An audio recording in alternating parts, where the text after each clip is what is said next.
Black coffee, I'm in trouble. Black coffee, I see trouble. Man, I'm not gonna get home. Black coffee, I'm so dizzy. Black coffee, please get busy. Oh, help me to get home. Black coffee, I'm in trouble. I'm so dizzy. Please get busy. Man, I'm not gonna get home.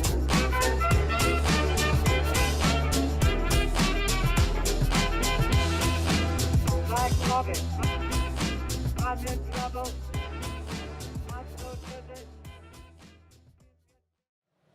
Hello and welcome inside Leominster TV Studio A. This is 20 games for 20 years. I'm Todd Robbins. The 2018 season represents the 20th year of Leominster High School athletics being broadcast consistently to a television audience, initially through Cablevision Channel 36, which was transmitted from the Media Center at Leominster High, beginning with the football season in 1999. Channel 36 would eventually join Channel 29 and a host of other numerals in what has since 2001 been known as Leominster Access Television, or today's Leominster TV. Much like I myself have aged since first taking the play-by-play mic as a 14-year-old freshman in 1999, so too has the personnel, technology, and even the branding of our broadcast coverage.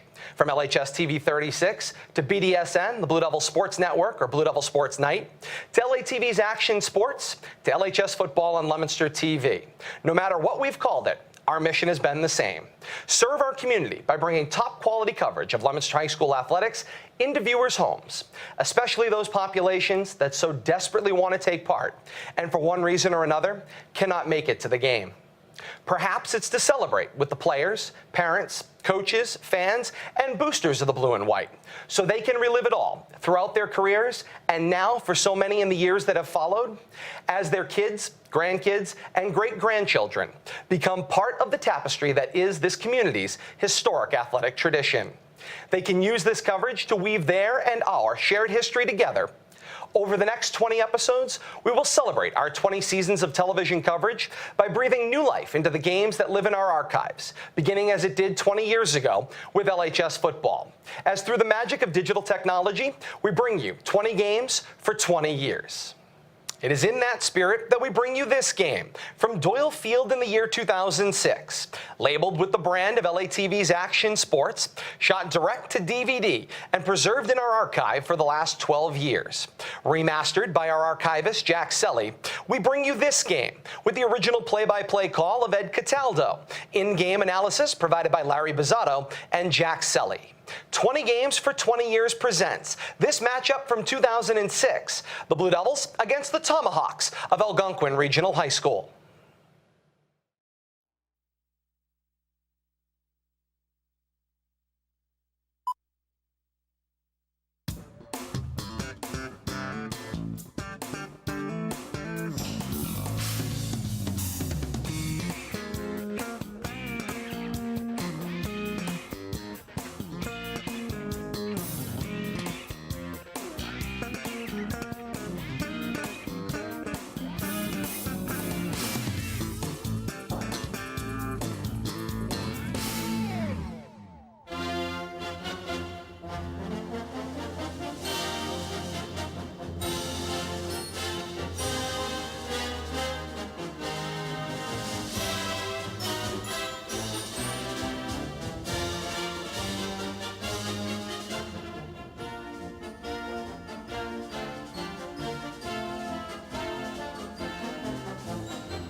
we're bringing you the game Shrewsbury against the Leominster Blue Devils down from high above Shrewsbury Stadium. In the old, this was the Snow Bowl a couple of years ago for us. Tonight, you may hear a little bit of wind on microphones, but it's dry tonight. Tonight's camera tonight is, of course, Mark Navassa, who's made the trip down with us, and statistician is Andre Koroskeni, and, you know, my partner, Mr. Larry Rosado. Good evening, Larry. Good evening, Ed. Great night for football. It sure is. It's a brisk night. We're hoping that everything will go well for the Blue Devils tonight. Hopefully they came off that big defeat, not a big defeat, but a crushing defeat against Milford, lost in the last 2 seconds of the game with a field goal that wasn't good. Yeah, they were coming in tonight having a big game. Expect them to bounce back. Coach Dobzinski said they had a great week in practice. They allowed 30 points against them, and that was the second highest score against them this year. The only other team that scored more points than that was Everett, and they scored 36. The Devils themselves scored 28 points last week, so their offense did produce, not like they normally do in terms of on the ground. I think Jonathan ended up with 90 yards, but they had the offense distributed well. I mean, they were running, they were passing, so we'll see that tonight. Well, let's see, you know, the Blue Devils come in tonight with, and we don't want to jinx anybody, but, you know, they have to win one of the last 2 games in order to qualify for the Super Bowl. And you don't want to go into that Fitchburg game needing that game to win to go to the Super Bowl. So this is a big game for the Blue Devils here tonight against Shrewsbury. Shrewsbury's record, Barry, you have that? Did Joey give that? I wasn't listening? No, they are 6-3. And our statistician Andre informed me before this broadcast that they have actually won 2 of their last 3 games by a score of 56-13. So their offense is starting to run on all cylinders, and their defense is playing well. And this is like within the last 3 games. So it should prove to be a good game. Well, let's see what happens with the Blue Devils. The captains are out at midfield, and they're going to have the coin toss. See, I just did that, right? The coin toss. No, I said the coin toss, didn't I? Yeah, I do that every week. I don't know what it is. It must be a mental block. But they are going to flip the coin, and hopefully the Blue Devils can win. They're really going directly across the field, so there really isn't an advantage for either team going to left to right or right to left. It's blowing right in our faces. While the captains are out there, we'd like to mention our sponsors for tonight, and we'd like to thank all our sponsors. We've got our sweatshirts on that we got from Bay State Apparel. We had some donuts again from Mr. Gentili, who brings coffee and donuts to us every game. We'd like to really tell him that it's great, especially out here tonight. It's a little bit cool. Mr. Joe DeCarolis Jr. of DeCarolis Insurance Agency, Mr. Ernie Rooney of Richardson & Sons Funeral Home, Mr. Frank Eccaboni of Mass Palette, the El Camino Restaurant for their great food we've got here tonight. I believe Leominster is going to receive. That's a good sign. Right Roy's Funeral Home, Bay State Apparel. Thank you for those great sweatshirts. Milton, thanks you. Ken's Taxi, Savoy & Savoy Seamless Gutters, Papa John's Pizza, Mike Crowley of Crowley Construction, State Representative Jennifer Flanagan, and Doug Cormier of Cormier Construction. We need it done right, call Doug, because he can do it right. So those are our sponsors for tonight. Sounds loud? Oh, it's supposed to be. Mark said we're a little loud, but we'll try to turn it down just a bit. Boys and girls, this time with the prize for the singing of our national anthem. We are going to have the singing of our national anthem, and this is going to be by Tina Cooks. And you should see her sing. If you see her in the grocery store or anything, ask her to sing just a couple of bars, because it's great. Listen, we're going to let you listen to it.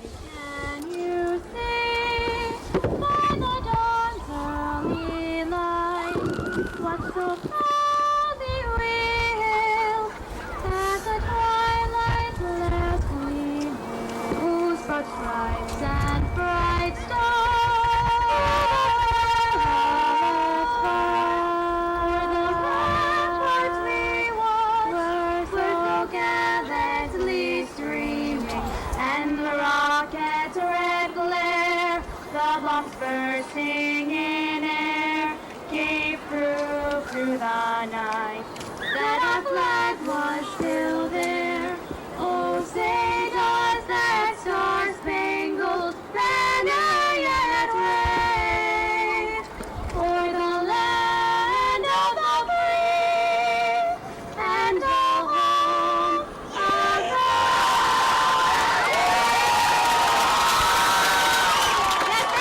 Well, that was Tina Cooks, and she obviously had a friend with her tonight. Or maybe that was Carl. Carl, her husband, I think that was the combination of product. Unbelievable, isn't it? I think she needs a little honey, though, for the throw. It was a little harsh tonight, but she did very well. You know, I know I talked to her today, and she said she was cooking all day long, and the fumes from the fire rate might have got to her throat, but she was still going to do it as a trooper here tonight, and she did it. Congratulations on Tina Cooks. And I noticed the Blue Devils have both the cheerleaders and the band here tonight, so that's a great addition.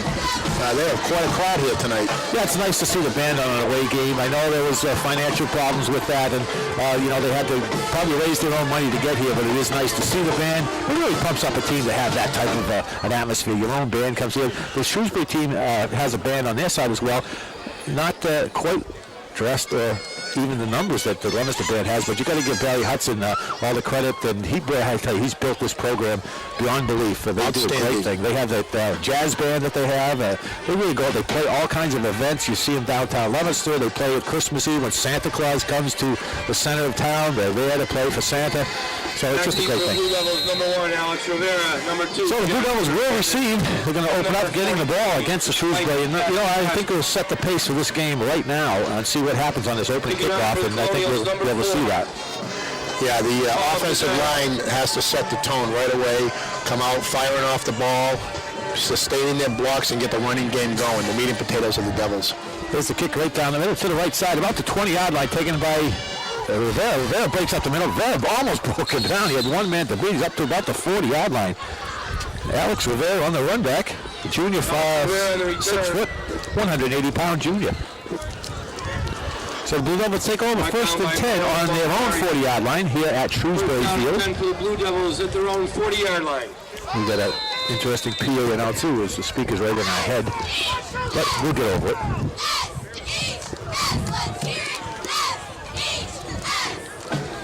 So the Blue Devils first and 10 on the 40-yard line. Cleveland Rivera in the backfield. Hernandez. Hernandez is stuffed. We're getting maybe 2 yards on the play. It's going to be 2nd and 8. Need to settle the pads here, and hopefully they did that on that play. Got 2 yards. It's always first couple plays of the game. Got to settle the pads, get a little warmed up, get the butterflies out, and then let it go. Well, you know, it's always a thing that the coaches have to deal with, and you know, as coaching guy, that you got to keep the kids in the game. Where they're coming to a team that's 3-6, they're thinking ahead about Thanksgiving Day game. But you got to play this game. You're here to play this game. You've got to play it. And you got to win it. So the Blue Devils with 2nd and 8 from the 42-yard line. As Hernandez to the right side. Hernandez shoots up off tackles, still pushing himself forward. He's going to be just shy of a first down. A gain of about 6 yards on the play. It's going to be 3rd and 2. That was good blocking up front and nice running by Jonathan. It's off the right side of the line behind Gonzalo, Tim Schofield, and Joe Thibodeau. Nice blocking out there. They were with their blocks too. They hit them, and I was watching them, and they stayed with them. They didn't just hit and let go, so that allowed Jonathan to get the extra yardage there. Well, that's very important. You know, you can hit a guy, and if you don't sustain the block, he rolls off you, makes a tackle in the backfield. You got to keep a hold of him and get them down the field. I see number 50 out there, big Matthew Whitney's on the right side tonight. He's back after a knee injury, so good to see him out there. Here's Hernandez trying to go for the first down. He's up across the 50-yard line to about the 48-yard line. That's enough for first down for the Blue Devils. That's big Matt Whitney, number 50 on the right side. Good to see him back. You're right. Haven't seen him in a few weeks. Well, he had a knee injury and he rehabbed. Matt Whitney's a junior, 6'3", 305 pounds. That's a great addition going into this time of the season. Now we got this game in Fitchburg, and yeah, it's great to have him come back. Absolutely. Talked to his dad the other night. Of course, he's the gentleman who owns Bay State Apparel. Let's get back to that. First and 10. Hernandez kind of jumps his way through, gets tripped up a little bit, drives himself forward, across the 45-yard line to about the 43-yard line. John Hernandez. Great display of his balance there. I mean, he got hit at the ankles and spun around and made another couple yards right out of that. So it's going to be 2nd and 6 from the 43-yard line. Just underway here. 8 minutes, 45 seconds to go. No score. Blue Devils in the first possession, moving the ball down the field against the Shrewsbury Colonials. Dean Boise quarterbacking for the Blue Devils. First man up the middle, and he's kind of stuck. A gain of maybe 1 yard on the play. Who was running that ball? Let's see. The guy, Danny Creed, was it? Yes, that was a fullback. That's the first run for Dan. The first 4 runs before that was Jonathan. So we see the Devils coming out here with no surprises. What we'd expect, right, with their meat and potatoes, methodical drive right down to the Shrewsbury territory. That's third and about 4, or third and 5 for the Blue Devils. So it is a passing down, but with the Blue Devil offense, you never know what they're going to do. With Creed and Hernandez in the backfield, they got double splits to the left.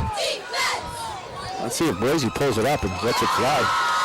And they give it to Hernandez to the right side. Hernandez breaking down the right side. He's across enough for first down all the way down to about the 31-yard line. Good run for John Hernandez. John Hernandez picks up the Blue Devil first down, brought down by Sean Luizzo.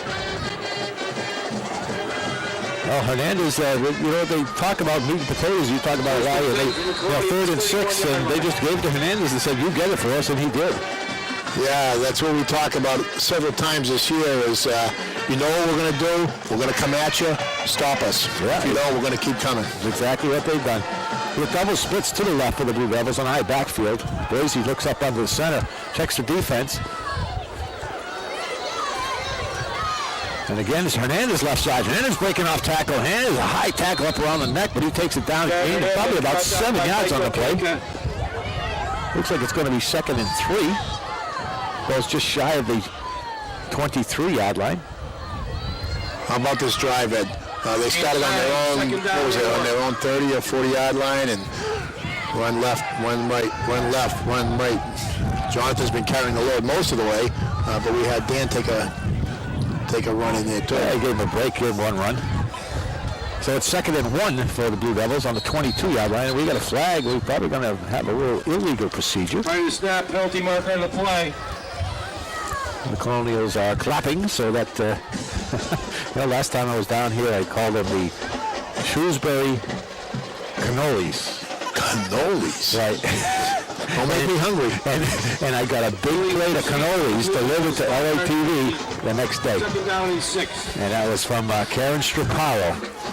So, Karen, if you're listening, these are the Shrewsbury cannolis again tonight. I hope you're listening, Karen. Cannolis are good. Oh, it's a good thing. Oh, you should see the ones that Karen makes. Oh, she makes them? Oh, yes. Oh, yes. Well, the penalty's for the back 5 yards. Now 2nd and 7. 2nd and 6, actually. Hernandez fell down, got up, and still pushed himself forward. Hernandez still driving down. He got back about the whole 5 yards. If not, it's going to be just shy, I believe. It's going to be close to a first down, depending on the mark that he gets. And the officials are looking at it. I missed that. That was not a design hesitation on his part? No, I think he slipped. Timeout for measurement. They are going to measure that one. Yeah, John started out, and his back leg just skidded out from underneath him. He actually touched his knee on the ground, got up, and then Boise kind of stood there and just said, I'll wait for you. Don't worry about it. I'll wait for you. And the offensive line just said, yeah, don't worry about it. We'll hold these guys a little bit longer. And Hernandez got up, and he's going to be close with, I think we're going to be just shy. By about 3 inches, it looks like. Interesting, checking the stats here with Andre. Last week at this time in the first quarter, Jonathan was about 2 yards per carry. Tonight already he's at 7 rushes, 39 yards, and about 5.6 yards per carry. So that's the Jonathan that we know. Now they came out to measure it again. I don't know what that was all about. I guess they forgot to move the ball to the hash mark when they made the measurement. So they had to bring the guys back in. So now it's 3rd down and less than an inch. They moved it a little bit. What are you going to go with there? I'm going straight up the middle with Creed. I'm going to take Dan Creed right up the pipe. I'll go with that. All right, let's see what happens. See how well we can guess. I know the Leominster coaches were chased out of the box here tonight. They made them go downstairs. And it's Hernandez. Hernandez to the right side. There's Hernandez trying to turn the corner. He's trying to shed the man. He's down all the way around the 10-yard line. Well, we say he stepped out about the 14-yard line. He was knocked out of bounds by Logan Maynard. Jonathan's got a nice flow going tonight. I mean, you can see he looks very comfortable. He's running smooth, and he's running strong, and he's got good balance. He's got it going. He sure does. Hernandez turned the corner very easily and put his arm out, dragged the man with about 3 or 4 yards with him. It's 1st and 10 from the Colonial 14-yard line. 5:59 to go in the first quarter. No score. Leominster has held the ball almost the whole quarter. Two tight ends for the Blue Devils. Give it to Hernandez. Hernandez scoots around the outside. Hernandez runs over one person. He's going to be in for a touchdown. John Hernandez, a good strong run. Turned the corner and just ran over one person. The defensive back came up. He just ran over him and he got in for a touchdown. You know, no coincidence. The majority of the runs on this drive were on the right side off tackle, right behind Matt Whitney. Matt Whitney, absolutely right. Yeah, I mean, Matt Whitney's a force out there. There's no doubt about it. He's big, he's strong, and he's quick, and Hernandez just loves to tuck in behind because when Matt stands up, you can't see John. So they don't know which way he's going to cut out there. Blue Devils attempting the extra point. Kick is blocked. Collected by the Canolios. The point is blocked. Score remains Leominster And they 6. take them down to no gain. So Blue Devils lead 6-0 here with 5 minutes 52 seconds to go in the first quarter, and Colonials have not touched the ball yet. So we'll see what happens in the when the Blue Devils kick off. It'd be nice to maybe we onside kick. I think I caught Larry by surprise with that. He just didn't know what to say. It was good to see the running game come out and explode like they did in this first drive. I mean, that's what we wanted to see. I mean, after last week, not that it wasn't good, but it wasn't as good as it's been in the past week. So it was good to see this kind of drive to start the game. I'm sure that builds up their confidence and it'll keep them going right through this game and carry right on into the next week. 2 weeks. It's 2 weeks. Well, you know, it was funny because it really was an effortless drive for the Blue Devils. Yeah. Just now, I mean, there really were no chances where they were going to get stopped. I mean, the penalty was the only time they went backwards a yard. So hopefully the Blue Devils won't, take it a little too easy and back off on this until they get about 175 points. Then they can back off. But I think the Blue Devils need to send a message to the Fitchburg Red Raiders, which they're coming in on Thanksgiving, and that's the last I will talk about that until the morning of Thanksgiving. They're playing North Middlesex tonight. That's correct. Well, the Blue Devils kicked off and rolls down on the 20-yard line, rolls back to the 15-yard line. Blue Devils closing quickly and bang!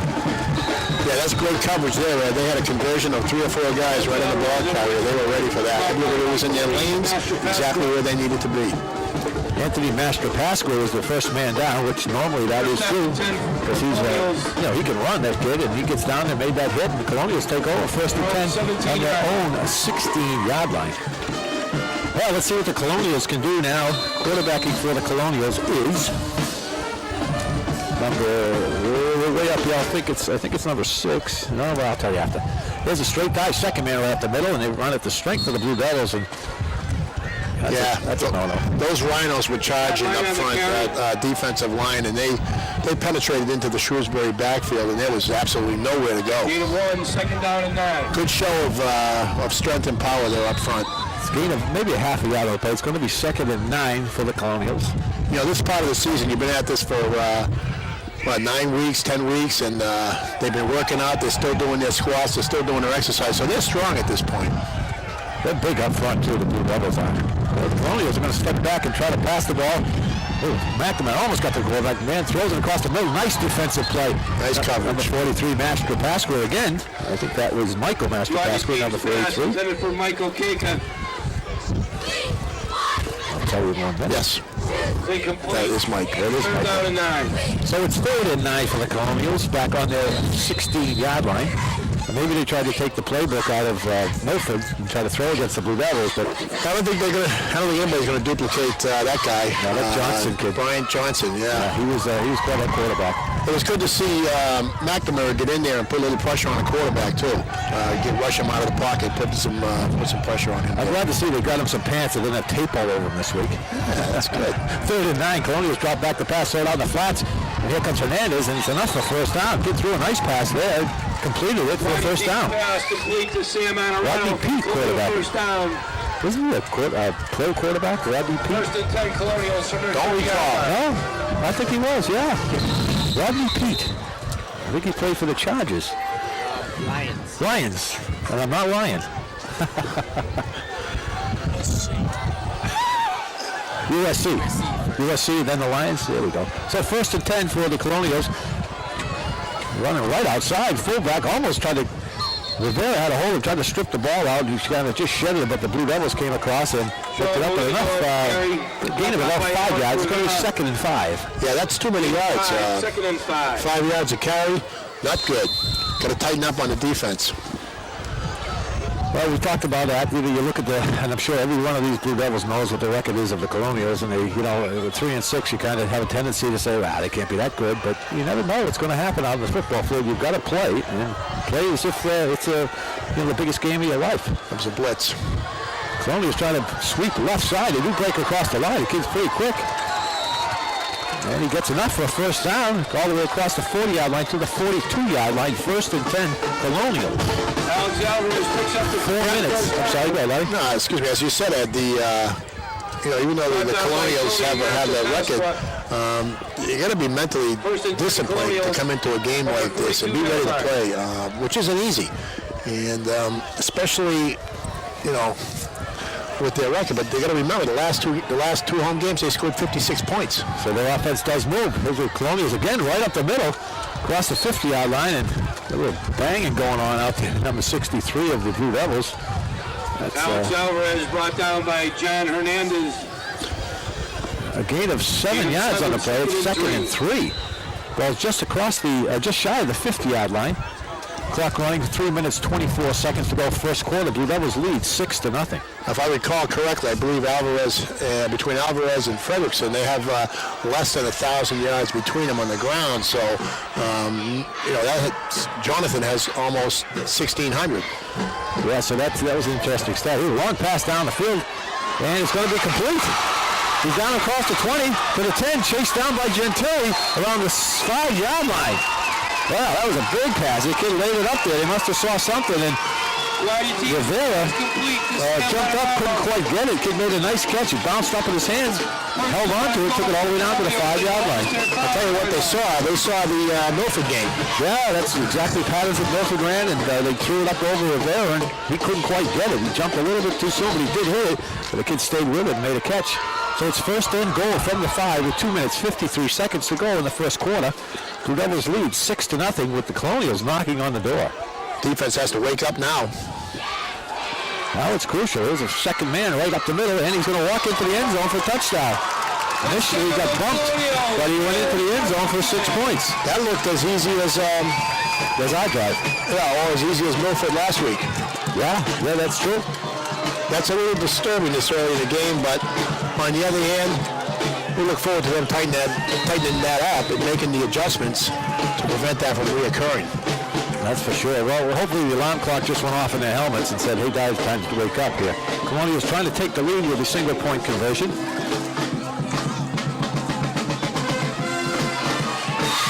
Goes up, and it's good. So the Colonials lead 7-0 with 2 minutes, 40 seconds to go. The first quarter here at Shrewsbury. The Devils down by 1. Interesting stat, Ed. The yards per play on that drive by Shrewsbury is 10.3. They had a total of 57 yards passing and 25 yards rushing for a total of 82 yards. That's a great drive for the Colonials. They did that. The long pass really helped them out. But those are good stats right there. 10 yards a carry. Yeah, average run yards, run and pass, so they had it distributed well. Wow, thanks, Andre. That's a good offense. Like you said, they scored how many points in the last 2 games? 56-13. That's their last 2 home games they've won. So they're better here at home than they are on the road, and those numbers prove that. I guess that was a good drive by the Colonials. Mark said something I couldn't quite hear. Speak into the microphone. Hopefully we have our big guys just wear them down throughout the game. Oh, there you go. That's a good point. We're going to put a microphone on Mark next game because we can control him now. We weren't sure about it. Mark Lavazza obviously doing our camera work as he's done most of the year for us this year. We'll be doing some work on Thanksgiving as well. Well, the Colonials are going to kick to the Blue Devils. 2 minutes and 40 seconds to go first quarter, leading 7-6. Nice kick is off to Rivera. Rivera takes it up to 24-yard line, slips. And he's still running with a man hanging around his ankles. Rivera takes it up across the 35-yard line to about the 36-yard line. It'll be 1st and 10 Blue Devils. Alex Rivera in the return, brought down by Ray St. Laurent and Matt Money. The first drive for the Devils they ended up with 61 yards rushing and no pass yards and they had that one TD. They averaged 6.1 yards per play, not as high as the Colonials that first drive. But let's see what they do this time. Well, hopefully it's not going to be one of those games we had last week where the last guy that had the ball wins the game. I don't think so. I hope not. Here's the first man. Boise he was going to take it, tuck it on his arm. They covered Hernandez, couldn't pitch it, and he's taken down for about a 1 yard gain, if that. It's going to be second and 9. Carry brought down by Shrewsbury's got some momentum going. I see some enthusiasm building. They're getting fired up. Gain of 1. And it is senior night, too, isn't it? They got a nice ceremony before the game for the seniors of the cheerleaders as well as the football players, and have their parents out here. So that's a little more incentive that they want to play well in front of their parents in their school. Second and 9 for the Blue Devils. Ball's just across the 35-yard line.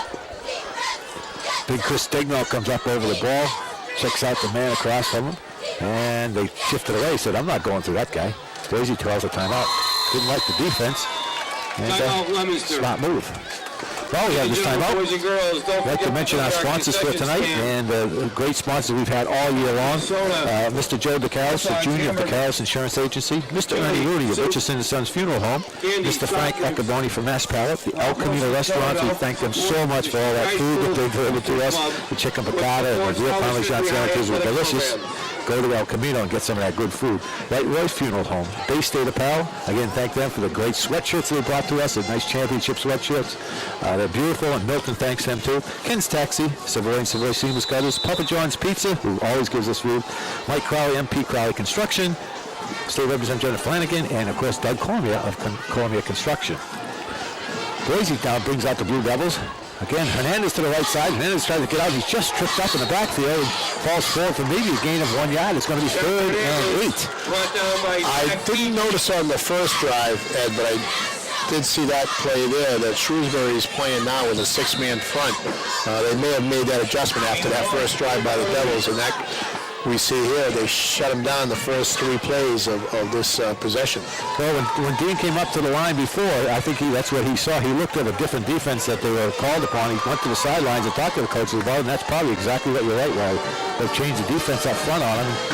See what the play change would be. They ought to get that 6-man front again, like you said. Here comes the blitz. And they missed it. They got him right on the flats. It's Creed. And Creed's down by contact on the ground. Once you hit the ground in high school, you're down. And the Creed could have turned that a little bit more, but the ball's a little bit behind him, and he slipped and fell. The grass seems very soft here. There's had a couple of people slipping around here. So it's 4th and 7 for the Blue Devils. Ball sitting right on the 40-yard line. Blue Devils are going to have to kick with 45 seconds to go in the first quarter. Doing the punting for the Blue Devils is number 31, David Arsenault. Watch the fake people yell out. I don't think you're going to see a fake here. There they come, and they blocked it. Ball's rolling down across the 20, and they recover. That's still loose. They picked it up, and they're going to take it in for a touchdown. Punch is blocked. Recovered by Cole. Colonials take it in. Block punt for a touchdown. Big plays can win ball games, and that was a huge play there on the Colonials' part. They were coming after that when they had the line stacked. They just outnumbered the Devils up front. The 2 guys came in from the far side and untouched and got right in Arsenault's face, blocked it clearly. Where one man tried to get it around the 10-yard line. He tried to jump on it, and then it rolled forward, and it was picked up by Colonials and took it in touchdown. Colonials lead 13-6. First quarter, 21 seconds to go. I'm sure not many people expected this. I didn't. Me neither. Well, let's see what the Blue Devils will do. See if we can block this single point. It's a high snap. Get it down. It is blocked by the Blue Devils. Colonial's going to try to run it in, but that's going to be down, and it's no good. Blocked. Well, Blue Devils seem fired up after that play. Came in to block that extra point. 21 seconds to go. 13-6. Blue Devils with the lead here. Blue Devils trail here at Shrewsbury. Quite a change of events after that first drive by the Devils. They drove down there and used up most of the first quarter, and then Shrewsbury came back quickly and scored and shut the Devils down in their second possession on offense and scored quickly again. So let's see what the Devils will do to answer that. Well, the Blue Devils are going to come out. They're going to receive with 21 seconds to go in the first quarter, trailing by 7. They got to get their act together and get the ball in play and keep it moving. The Colonials are playing tough here at their home field in Shrewsbury. I got to hand it to them. They're doing a heck of a job. With a beautiful view from where we are. We're up high on top of the press box, and we can look over Worcester. All the lights are on, and our cameraman, after maybe we get time to swing it high, maybe you can see it. But it really is a nice place. A beautiful facility here as well. And good pizza. Chili's not bad either. I like the cheeseburgers too. Well, here the Colonials kicking through the Blue Devils. Hernandez finally gets one in the middle. Hernandez winds it up around the 30-yard line, crosses the 30 down on the 35-yard line, and take it down just across the 35-yard line to the 36-yard line. First and 10 Blue Devils. And from our statistician Andre here, we can see that the Devils have relied primarily on Jonathan. He has 10 of the 11 rushes for the Devils for 61 yards, 6.1 yards per carry. So depending on what type of defense they come up with here, the Devils may want to think about distributing that ball a little bit more. That was a nice shot of the skyline that we talked about. Thank you, Mark. So the Blue Devils take the ball first and 10 on their own 35-yard line. 19 seconds first quarter. Boise, long time up on the center. There's Hernandez. Hernandez right in the middle. He's stacked up. No gain on the play. Yeah, they're stacking the men in the box here. They're shifting to the strong side. They got 6 men on the line of scrimmage. The linebackers are up close. That's going to be tough running up the middle. Yeah, they really have stacked it up tight. Real tight. And I believe that's going to be the end of the first quarter. It is. Let's see what type of adjustments the Devils make here. Into the first quarter, the score, Shrewsbury leading 13-6 here in Shrewsbury. Good, while we have this break, we'd like to thank our sponsors, as we've had sponsors all year long. Remember now, you sponsors that are out there, we are going to be in the booth for Thanksgiving. So it all depends on what you want to send up. I know, a nice turkey would be nice. Pies. Mark says pies. We need pies in the booth on Thursday for Thanksgiving. So I like squash. Larry? Anything with meat. A meat pie? All right. Andre? For a chocolate pie. Chocolate cream pie? Oh, chocolate. And Mark? I just like pie. He just likes pie. That's it. Okay, so anybody that's out there wants to send some nice pies over to the booth with maybe a turkey, we will be there and we'll take care of you. And speaking of sponsors, we're going to read it backwards for you tonight. Doug Cormier of Cormier Construction. If you want it built right, call Doug, because Doug can do it right. With all those D's in it, must do something right. Attaboy, Doug. State Representative Jennifer Flanagan. Mike Crowley of MP Crowley Construction. Papa John's Pizza. Savoy and Savoy Seamless Gutters. Ken's Taxis. Bay State Apparel. Light Roy Funeral Home. El Camino Restaurant. Frank Acaboni of Mass Pallet. Ernie Rooney of Richardson's Funeral Home. And Joe DeCalis with DeCalis Insurance. So just about to get underway for the second quarter. Blue Devils are taking it 2nd and 8. Hernandez right up the middle. But about most of the Colonials are all on the top of him, but he pushes himself forward, gain about 4 yards on the play. It's going to be 3rd and 3. Hernandez on the carry. Excuse me, go ahead. I was going to say that the ball is just across the 40-yard line. I see the Devils are being a little stubborn here. They keep giving it to Jonathan. Of course, it's early, and that's the meat and potato, so you got to stick with what works. To a degree, right? Exactly. Yeah, you got to see it until they can stop it. But then again, it's easy for us to say that up here. The coaches are down there close to the game. Correct. 3rd and 3 for the Blue Devils. Boise, you got that quarterback sneak, and he jumped forward, and depending on the mark, it looks like he's got enough first down. Fisher came in from the sideline, marked it across the 45-yard line, and it is enough for a first down. See, there we go. That was a heck of a call. It sure was. That Dean Boise on those runs, if he hadn't tripped there, he might have got more. Again, I think he lost his footing on a couple of steps out. And maybe they watered the field down or something. Well, we haven't seen that since 2 weeks ago against Brockton. I mean, Milford was all over that. They weren't going to even give him an inch. That's true. They had like 14 guys over the center, right? They did. Yes, Stegno was getting pounded from both sides all over the place that night because they were just closing down the middle where Boise had some great runs. So it's 1st and 10 for the Blue Devils just across their own 45-yard line. 9 minutes, 40 seconds to go. First half. Blue Devils trail 13-6. Hernandez coming right out his far side, tried to step back against the grain, had to jump over half the pile, and still pushed himself forward. A good run by Hernandez where he had nothing. Yeah, that was a heck of a run. There was nowhere to go. No, he had nothing. He was stopped dead, and then he had to jump over the pile. Wound up gaining about 7 yards in the play. It's going to be 2nd and 3. Down and 3. Is that a squeaky door we got around here?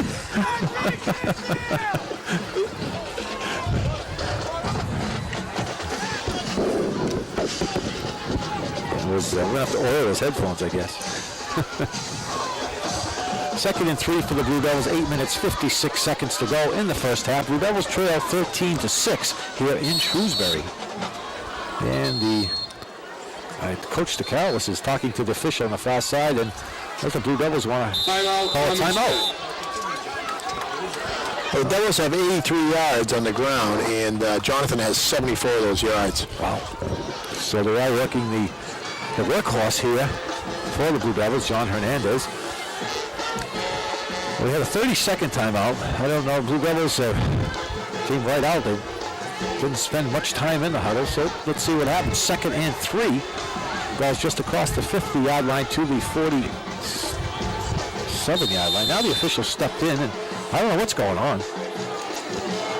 Coaches, well, let's go. Boise up under center. Dignault drives out forward. And Boise's got it up. He's got a man wide open the far side. And a nice defensive play just out of Joey Gannon's hand, I believe it was. Let me just check the number. 86 was the number. Boise's pass. Intended for Joey Gannon. It was Joey Gannon. A little out of his reach. Good play. Good call, though. Yeah, almost had him there. Yeah. Ran out of field a little bit towards the sideline. It's now 3rd and 3. They're 4 for 5 on 3rd downs, according to our statistician Andre.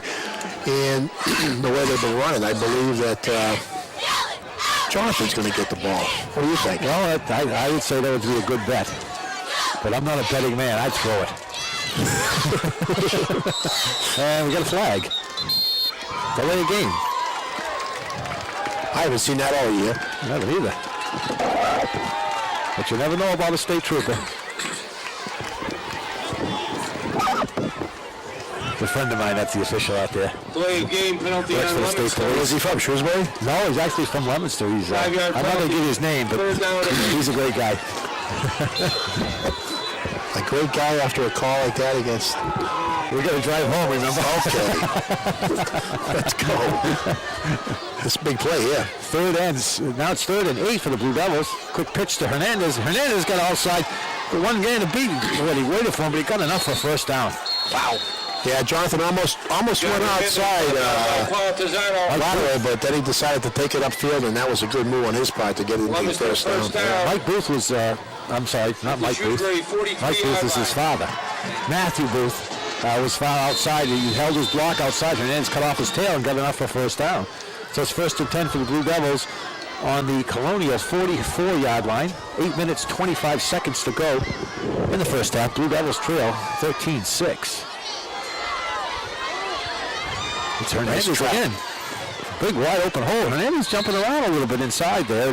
He really can't get his jets turned on to make that quick breakaway. But John Hernandez on still the a good carry, game for John. Well, Timmy Schofield just pancaked one of those Shrewsbury guys. He pulled over to the pulled left, and there was a guard, a tackle coming in from Shrewsbury. He just got clocked. That's nice to see. I'm sure that made Timmy feel good too, and we got some good yardage out of it. 2nd and 3 for the Blue Devils, just shy of the 35-yard line. Well, I'll tell you, that's Creed is running up the middle, and the guy put his arm out there. They are tackling the Blue Devils around their legs, and it seems like they're just tripping them up. They're not making the big stick to the shoulder. They're reaching out and grabbing their shoes and took Creed down for gaining maybe 1 yard on the play. It's 3rd and 2. Yeah, that arm tackling, we'd like to see the backs running hard enough where their arms just come right out of the sockets. Or at least break off all the fingers. Yes. Andre, you cold? Andre's mother was here. She'd make him put another coat on. Right, Robin? Here's Hernandez right up the middle, right up the strong, and it's going to be enough, I believe, for 1st down. Just shy of the 30-yard line, so it is going to be 1st and 10 for the Blue Devils. 31-yard line. They're going back to what Mark said in the first quarter, about the comment about the big guys wearing them out eventually. I mean, you see them, the Devils' offensive line come out, and they just, as they do, they pound and they pound and they pound. It's just consistent pounding, and I think that's going to wear at them as the game goes on. That's for sure. I mean, they just lean on you, they wear you down. So it's 1st and 10 for the Blue Devils, 31-yard line. Here's Creed. Creed taking down the left side, and I'll tell you, they do close fast, though. Yeah. There was a hole there, and Creed got in, and then the Colonials just filled it quickly, and gain of maybe 1 yard on the play. It's going to be 2nd and 9. Well, one thing I did notice on that play was that, again, you know, I had a tendency to watch the line. They fired off the ball good, but they made that first block, and then they kind of stopped. And their legs weren't chugging. And I know if Coach DeCaro saw that, well, you just let him know. You just squealed on the line. Well, continuous improvement. Right? I've done all at my house when I get home. Keep working, boys.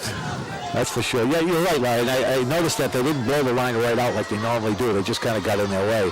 And that's what happens with the backs. Here's Boise drops back. He's going to look long for Booth. He's got Booth wide open in the corner. What a pass. Touchdown, Blue Devils. That was nice execution, huh? All the way around. Beautiful. Great protection. Boise laid the thing out there. Couldn't get a better pass than that. Booth just ran underneath it like it was a stroll in the park. 6 points, Blue Devils. Great call. Well, that opens up a whole different era of the ball game when you start doing that. Yeah, that's, what's that? We have that the second pass, or third, I probably had 3 pass attempts, and that one there was the first one completed. So that's good. We need to distribute that ball a little bit, and that was perfect timing. Yeah, Booth went right down. There was no hesitation. He just turned to the sidelines and went right down towards the end zone. And Boise just laid it out there. Nice spiral, tight spiral, and Booth just took it in for a touchdown. So the Blue Devils are going to go for a 2-point conversion. Put Hernandez in motion. The pitch to Hernandez. Hernandez cuts back against the grain, and he's taken down. John Hernandez brought down by Dan Fredrickson. 5 minutes, 58 seconds to go, first half. Extra point is no good. Blue Devils trail 13-12. Well, Devils are up to 133 yards now in that second touchdown. They've run 24 plays, and they have a 5.5 yards per play. So good production. They're producing well. Now the defense needs to come in and step it up and keep Shrewsbury out of the end zone. What do we have for the average on the Colonials yardage per play? If you can... Well, actually, they still, that's 10.3 because they've only had the ball once. Their offense, right? This first half. Yeah, that's right. Because their defense scored the last touchdown. That's right. That's what it was. So yeah, there's only 6 minutes left in the half. 5 minutes, 58 seconds to go, and you're right. They've only had the ball once, and they've scored twice. Once on a blocked punt, and then, of course, a nice drive by the Colonials down the field. Yeah, they've only run 8 plays, five rushes and 3 passes. Wow. For a total of, we have 682 yards. I'll tell you, Larry, your mind is just like a computer tonight. Thanks to our statistician, Andre. Andre does a great job for us. He's got his laptop up here. Well, maybe we shouldn't tell anybody because we might get rolled on the way out. Bob's he's got a nice laptop. He's got a program. Here we go. And we'll talk more about that after. Here's the kick rolled down around the 20-yard line, picked up by the Colonials. We'll try a little fake move and bang, right in the middle. Blue Devils finally covered that one with some Blue Devil fury. Blue Devil fury. I like that. What do you think, Mark? Mark's a man of few words, but he does a heck of a camera job. All the shots you see tonight, Mark Ravazza, we're doing these from one camera. You won't have the replays tonight, but we will have the replays for Thanksgiving for you, and we will have a great show for Thanksgiving. So if you guys want to sponsor, call LATV or send some food up to the booth. We'll be happy to indulge. 1st and 10 for the Colonials on their own 26-yard line. Colonials sweeping to the right side, and it's nicely stretched out. Michael Gentili. That was a heck of a job by Mike that time. He cut through the line. He saw that back cutting out to the left side there, and he came through there like a jet. Made a nice play. Got him by the shoestrings. Got some good speed. You know, he's got a good football sense. You know, he doesn't run from behind the play. He knows that he's got an angle to catch the man, or else you're going to run behind him all night long. But he's quick enough to do that. He's really good football sense there. That's a real good point because many times you don't see that in high school where the proper angle of pursuit is taken, and he takes the proper angle of pursuit every time. The gain of 2 yards on the play. It's going to be 2nd and 8 for the Colonials. Clock running 5 minutes straight up on the board. They're in a shotgun formation, dual protection. They send both men out to the right side, right across the middle. Nice job. I think that's Kyle Salisbury just sniffed that one out, took it down. It is Kyle Salisbury, number 72. While your team's pass complete the deep big stick by Kyle Salisbury. Kyle Salisbury. Well, I'll tell you, his father's a hunter, so he chases deer. He can sniff him out. Kyle Salisbury sniffed out that screenplay and did a great job. And who's number 88? Do you have the program there? I do. This is a new face in there. I Timeout, don't recognize him. Let me get some light on it. Nice pass rush that time. It's Matthew. I can't see it. 88. No, Bobby Goldsby. Goldsby? Oh, I'm sorry. Oh, Bobby Goldsby, yes. Yes, Bobby Goldsby, yep. Actually, I've seen him make some pass rushes. I forgot what game that was. It was against Everett. Yeah? Yeah, it was against Everett because I remember him coming in from the far side. But that's good because we needed that pass rush last week. We're going to need it tonight, and we're going to need it in the future. Very coy to sneak that one in on me. We're not going to mention that. We got some gymnastics going on in front of us here. Is that Mark? Maybe the cheerleaders. The cheerleaders are flipping their lid back here in front of me. I can't believe that the people can do that, but anyways, here we go. 3rd and 7. Colonials drop back in the back formation. 65 trying to get home. He finally gets it off with the ball. I believe it's going to be incomplete. It is. The officials called it incomplete. Great call by the official that time. And it's going to be 4th and 7. Chris Dagnall had his mitt on that guy there. He was lucky to get away. Yeah, big Chris Dagnall put his arm out there and grabbed him, and he had to throw the ball, and the receiver that caught it kind of got racked. He got hit hard, and he's down on the field. So hopefully he just got the wind knocked out of him because the Blue Devils came up and hit him hard. It's good to see them being more aggressive on this series of on downs on Shrewsbury because obviously that first drive by Shrewsbury was not good from the Devils' perspective. So this is good. Right. You know, I was looking around at the structure that we're standing on top of, and it could use a little bit of rehabilitation. And maybe I should leave Doug Cormier's card here of Cormier Construction. He could come up here and straighten this place right out. Of course, one of our sponsors. I don't know what happened there, but it sounded like I swallowed a frog for a minute there. Our other sponsors for tonight is State Representative Jennifer Flanagan. Congratulations on her victory, being re-elected. Mike Mudpie Crowley of MP Construction, Crowley Construction Company. And Mike, Glenn Chapman told me to call you Mudpie. So that's what I got to call him. Papa John's Pizza, of course. Papa John's is a great sponsor for us. They've been feeding us all year long. Want a pizza? Go down to Papa John's, downtown Leominster. Savoy and Savoy, Seamless Gutters. Ken's Taxi, need a ride? Call Ken. Bay State Apparel, great clothing. We have our sweatshirts on here tonight. Mark went down and got himself a sweatshirt today. It's great stuff. Right Way Funeral Home, El Camino Restaurant, best food in town. Mr. Frank Eccavoni of Best Palates in town. Ernie Rooney of Richardson & Sons Funeral Home, and Mr. Joe DeCaris Jr. of DeCaris Insurance Agency. If you wreck your car, call Joe. Only if he's your insurance agent. And if he's not, you better think about make the change. That's right. Like Geico. Got to take care of our sponsors. They take care of us. That's right. Devils, Alex Rivera, John Hernandez. So it's 4th and 7 for the Colonials. They're back in the punt formation. Here come the Blue Devils. Almost got a nice punt high to the right side. It's going to hit down around the 40 and take a Leominster bounce and go out of bounds about the 43-yard line. 1st and 10 Blue Devils. Well, that was good to see the Devils get a 3-and-out in that series because 43-yard line. They needed to shut Shrewsbury down. Well, I think the alarm clock went off in the helmet, or the whistle was winging the helmet when we got to the sidelines, and the coaches said, hey, boys, time to wake up.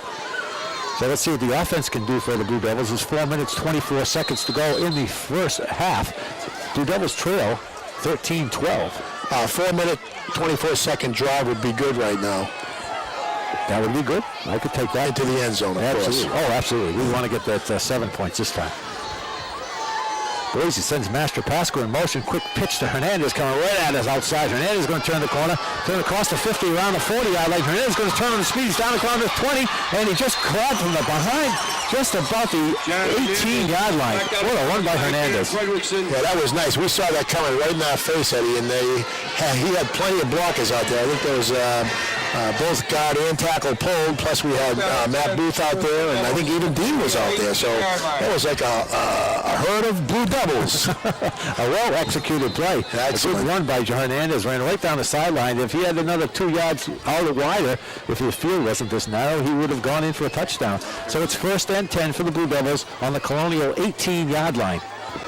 4 minutes, 14 seconds to go in the first half. Blue Devils trail 13-12. And we got a motion illegal procedure on number 41 of the Blue Devils. Just jumped forward. Well, Jonathan's earning his money tonight. I really shouldn't say that. Just a figure of speech. But he has rushed for 17 yards. I mean, he has rushed 17 times for 130 yards. And I mean, this we still have 4 minutes to go in this half. So he's a real workhorse. He has done a great job. Joseph Thibodeau was the gentleman that just jumped forward. The officials are conferring. That squeaky door. If Doug Cormier was here, Cormier Construction, he'd fix that squeaky door for us. The officials come screaming in. Now we got a conference going on the sidelines with the Shrewsbury coach and all the officials. There's that door again. They say you open the door for an opportunity. Doug Cormier, where are you? We need this door fixed. We need a wall. A wall? Doug can build a wall. Cormier Construction, one of our sponsors tonight. Do you know what the issue here is, Ed? Yeah, we got to get this door fixed. I don't know what they're calling it. They're talking about, I noticed the officials were saying that somebody moved and... Yeah, the legal procedure. And that's what they called, but now they're over talking to the Leominster coaches. And they moved them back to 5 yards, and then there was an issue that came up, and we'll see if we can zoom in on the huddle over by the Leominster staff and see if we can see what they're saying. Let's listen in. We've got a mic on number 50. What do you think over there? I don't know. I think we blew a call. We better not do that again. Okay, you okay with the 5 yards? We'll make it up later on. Well, that was an interesting conversation. I'm surprised that mic still works after all the hard hitting they've been doing. Well, I'll tell you, we snuck one in there and we came off the bus. We told the kid it was just a sandwich and put it in his shirt for after the game. And we got a little microphone there. So, well, here comes the official. We're going to get a signal here from the official in the middle with the white hat, I believe. Oh, they're talking about he scared the other guy. That's why he moved. I don't know what they're talking about. We had an illegal procedure initially. Anyways, we have about first down and 15. Approximately, right? Absolutely. First and 15. 4 minutes, 14 seconds to go, and I think we're finally going to get underway here. No, maybe not. Now the officials have come back in. All right, who's got the sandwich in here? Give me a piece of that. I heard somebody's got a sandwich in the shirt. Is it you? No, give me it. No? All right. I'll check you later. Goodbye. All right, here we go. Finally, first and 15 for the Blue Devils. Here's Hernandez. Hernandez, boy, they're taking shots. They dive in right at his feet. Trying to take his legs out, and they take him down. John Hernandez. Gain of 4 yards on the play. It's going to be 3 yards. It's going to be 2nd and 12. Well. Gain of 3, 2nd down and 12.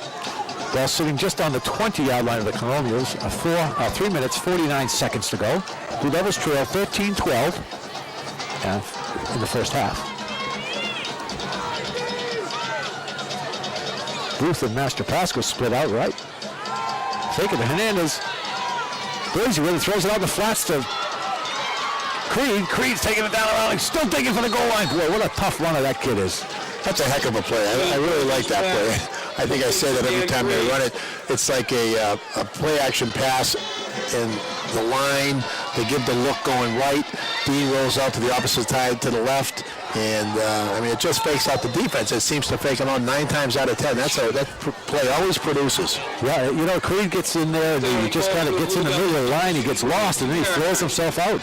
And it's always wide open. Good job. So it's down around you get down about the 1 yard line. It's first and goal for the Blue Devils from the 1. It's to the money man, Hernandez, and he's right at the middle. He's in for a touchdown. John Hernandez, touchdown, Leominster. John Hernandez just followed that big line right into the end zone and got himself 6 points.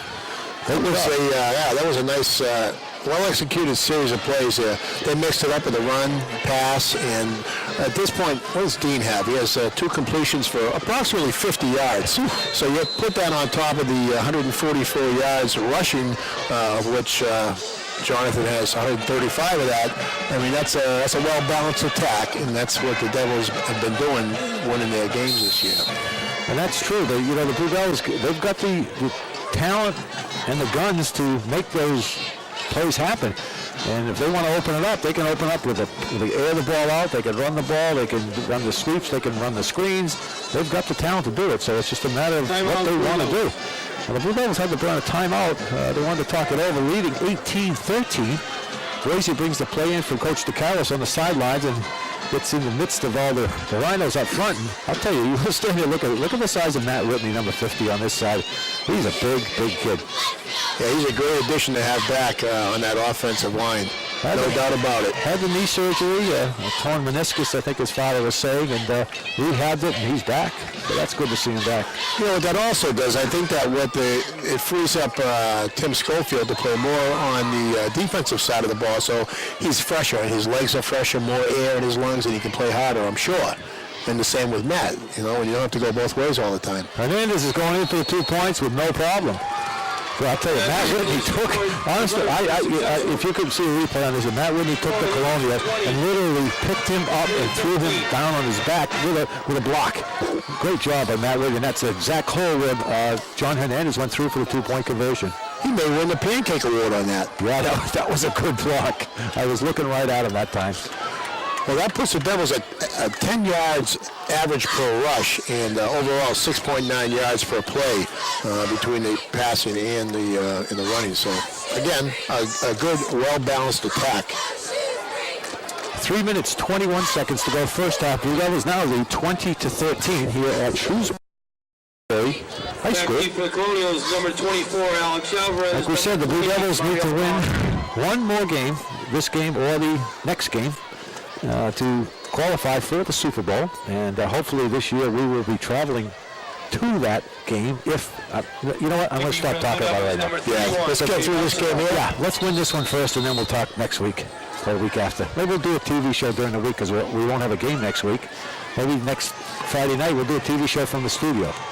On food or football? We don't want to cut it on Tina.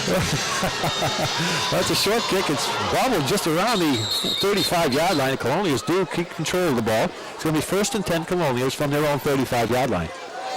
Kick is down by Wilson. There's Connie Curley. You can get Connie Curley. Look at her running out there. She's going to get the football.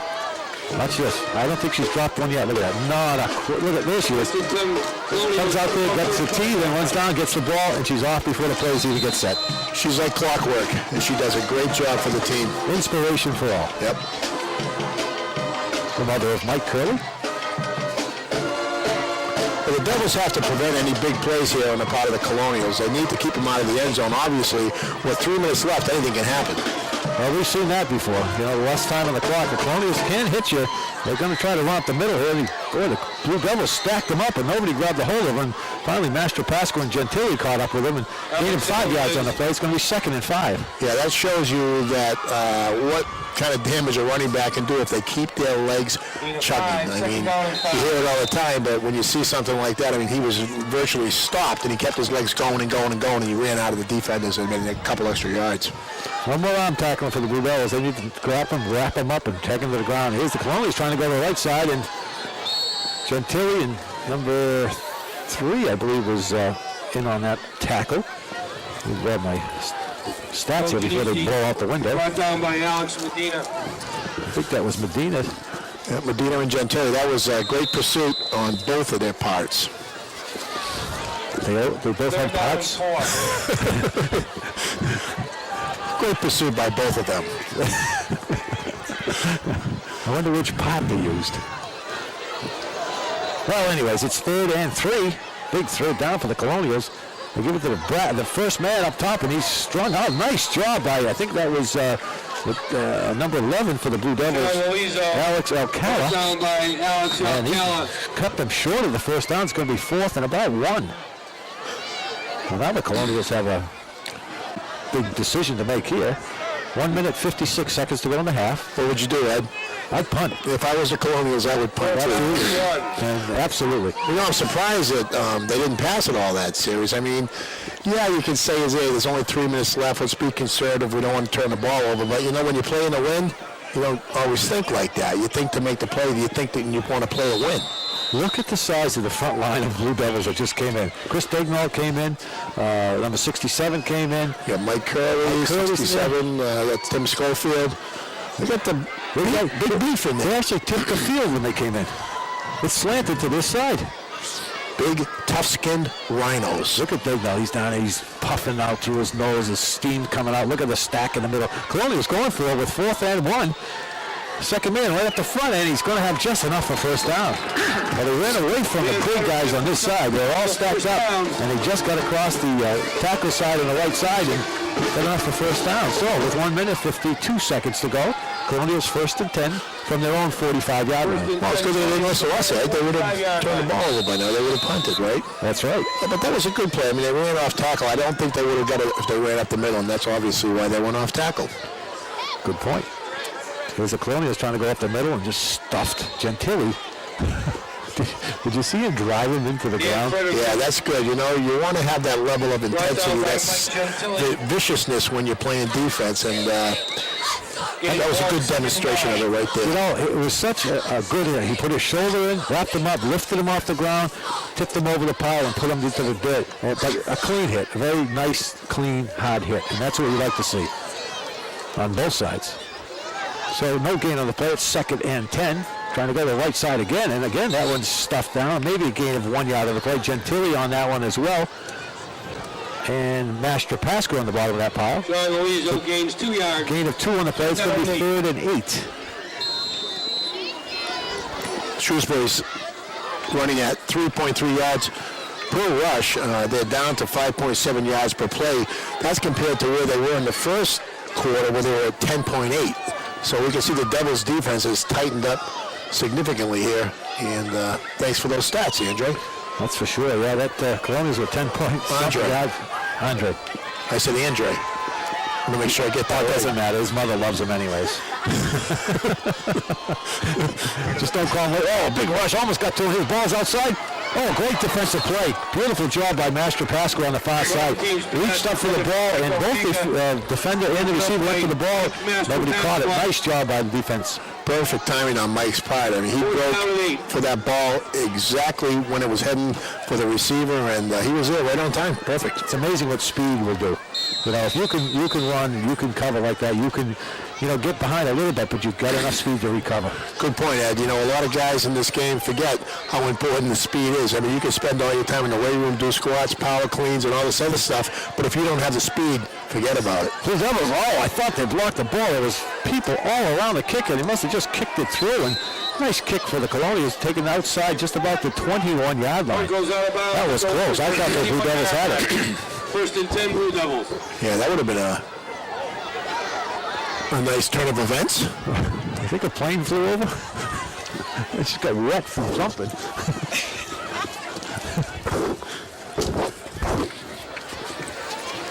Well, the stars are out, so there was that plane that flew over.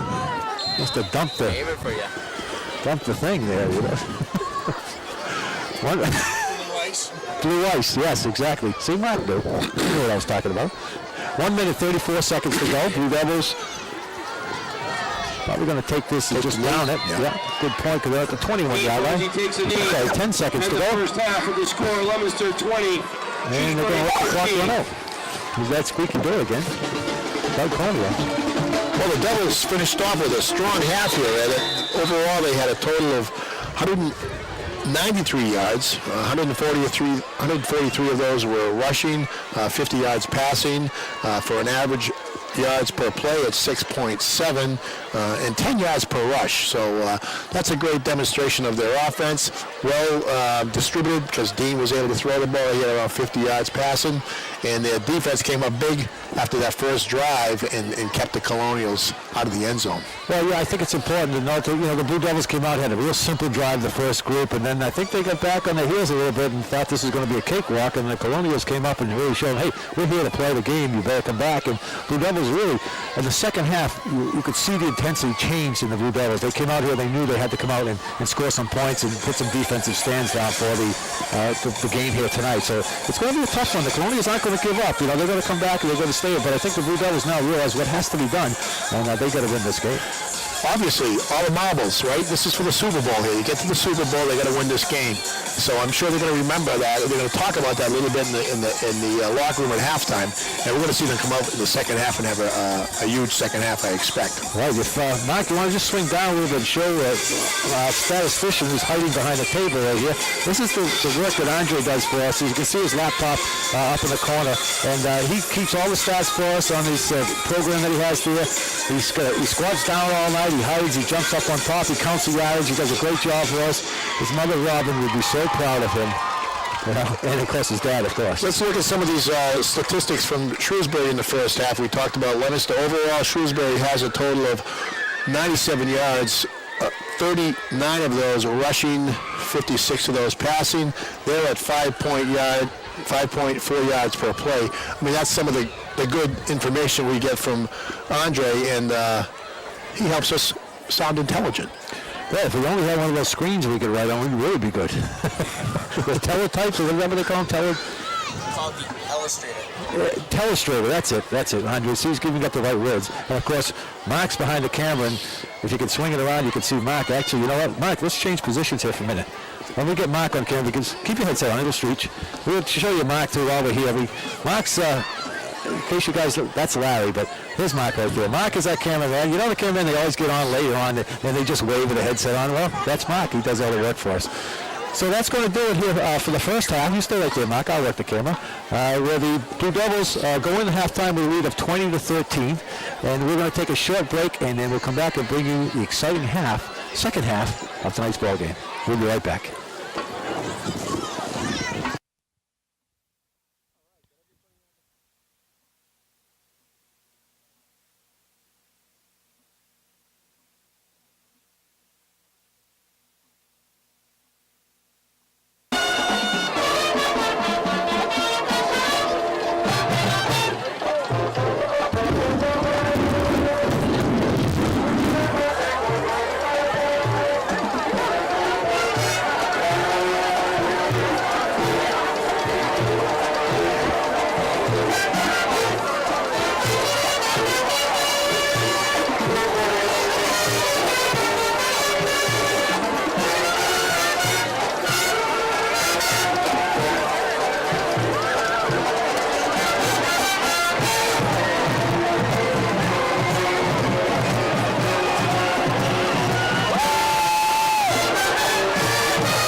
Devil marching band. I'll tell you, we've been very impressed with the marching band and the work that Mr. Barry Hudson has done with this group of kids. I mean, the stuff they actually spent nice Leominster L tonight.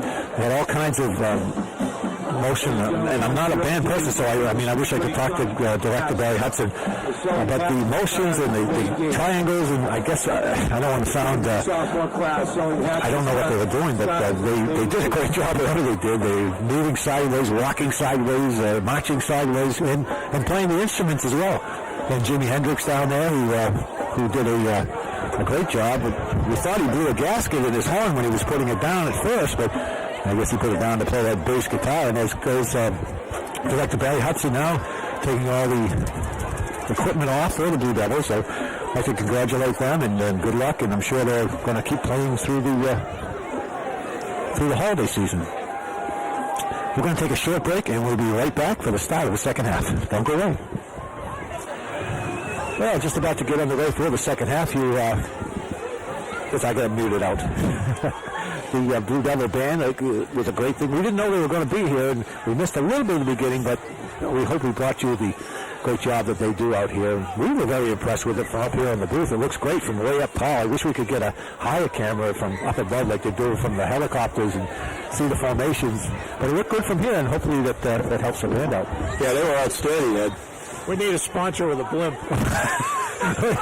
You think we can get Goodyear or Fuji to fly over? Here you go. Back deep for the Colonials. All we're looking for is pies on Thanksgiving. That's what we're looking for right now. So if you're out there listening and you're like a little grandmother who loves to cook pies for young men, send us some pies for Thanksgiving. Yeah, well, all right, 2 young men. Andre, you hear that? I don't know if you heard him now, but he says, young men? Andre was just sharing a stat with me, Ed, that the Colonials have been held to 1 first down in the second half after that. In the first half after that first drive.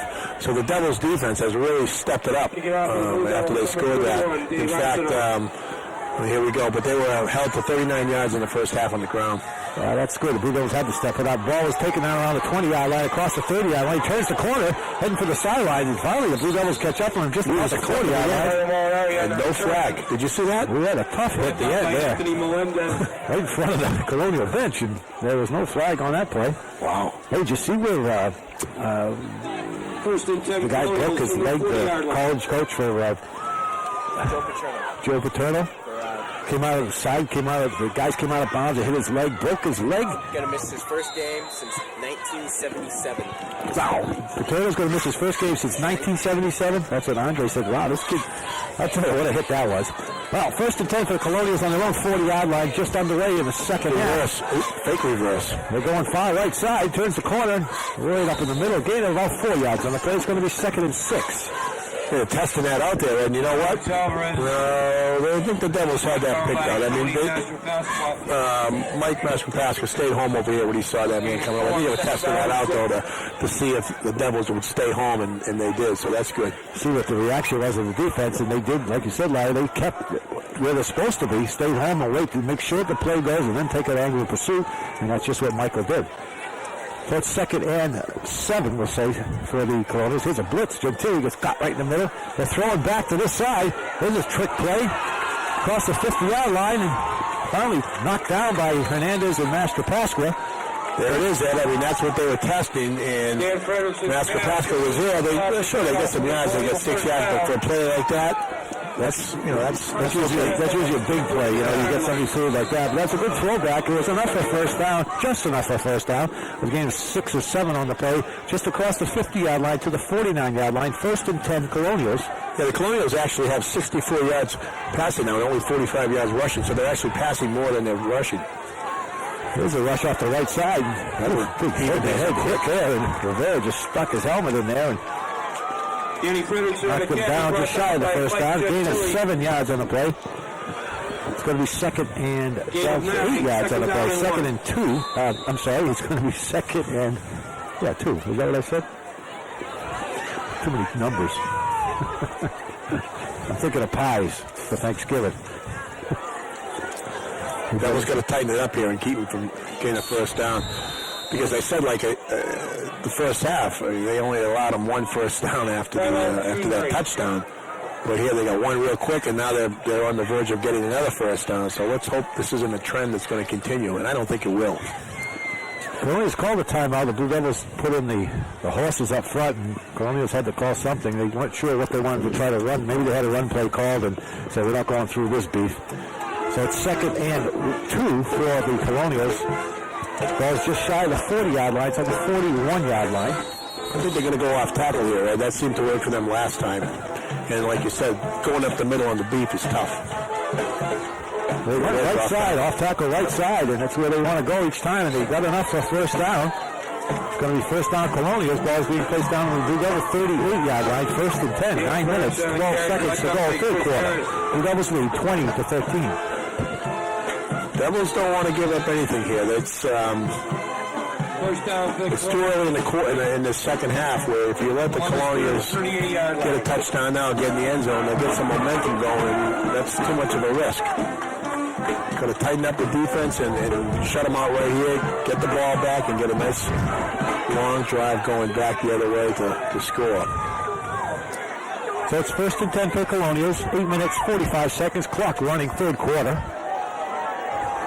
Colonials looking to do some damage to the Blue Devils and get back in this game.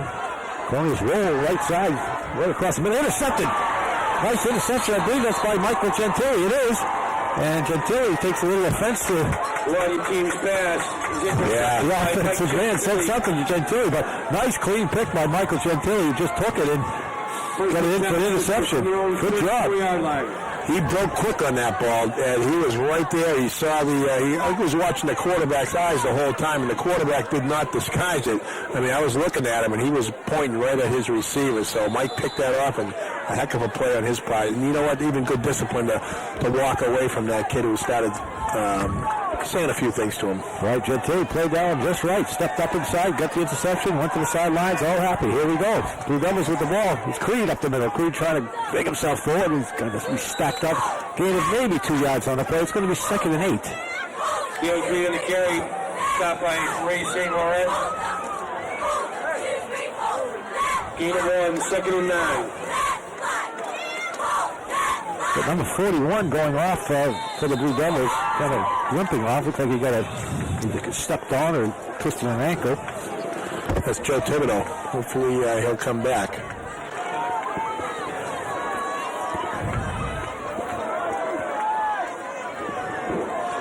Seven minutes, 53 seconds to go. 2nd and 8 for the Blue Devils. The Devils lead 20-13. Ball's in the middle, and it's stacked up. Had all kinds of guys going fake reverses both sides, but yeah, trying to run behind the big guys up there, Matt Whitney and Gonzalo, and there was some room there, but the linebackers came fast, and they shut that down quickly. And Hernandez gained about 1 yard on the play, 3rd and 7.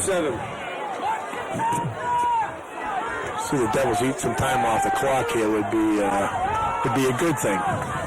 Keep the Shrewsbury offense off the field. We got Michael Gentili's father up in the booth trying to keep him from going over the fence on that interception. He almost jumped up and almost floated off the place, but good support of his son right there. Boise with a nice pass out here. Here's Gannon with it. Gannon, he's got some speed. If he breaks away, Gannon holds on to the ball across the 50 to the 45, 44-yard line. 1st and 10 for Blue Devils. That was excellent play. Both of those guys, I mean, the poise of Dan there in the pocket, because he had a guy kind of right up in his face, and he held that ball to the last minute until he was open, and it's a great reception, too. I mean, he kept his eye on that ball, bobbed a little bit, and made some yardage. Nice. No Drew Blitzer in the pocket that time. He just stood there, and the guys were closing in on him, but he stayed focused, made the pass to Gannon, enough for first down. 1st and 10 Blue Devils on the Colonials' 46-yard line. 6 minutes, 31 seconds to go. Third quarter. Briggsy drops back the pass again. And he gets hammered. Couldn't have heard that one. I like that, though. I mean, that's a good call by the Devils.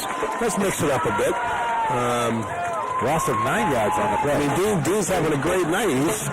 What does he have? 3 completions for about 70 yards. That's not bad on 5 attempts. So, the passing game is working for them, so they're going to keep trying to mix it up with the run and keep Shrewsbury back on their heels. So it's now second and about 18 for the first down. They've got to go all the way down to the Colonials' 34-yard line. And we got motion in the backfield. Creed jumped early, and that's going to put him back another 5 yards. That's going to be second and about 20. 23, actually.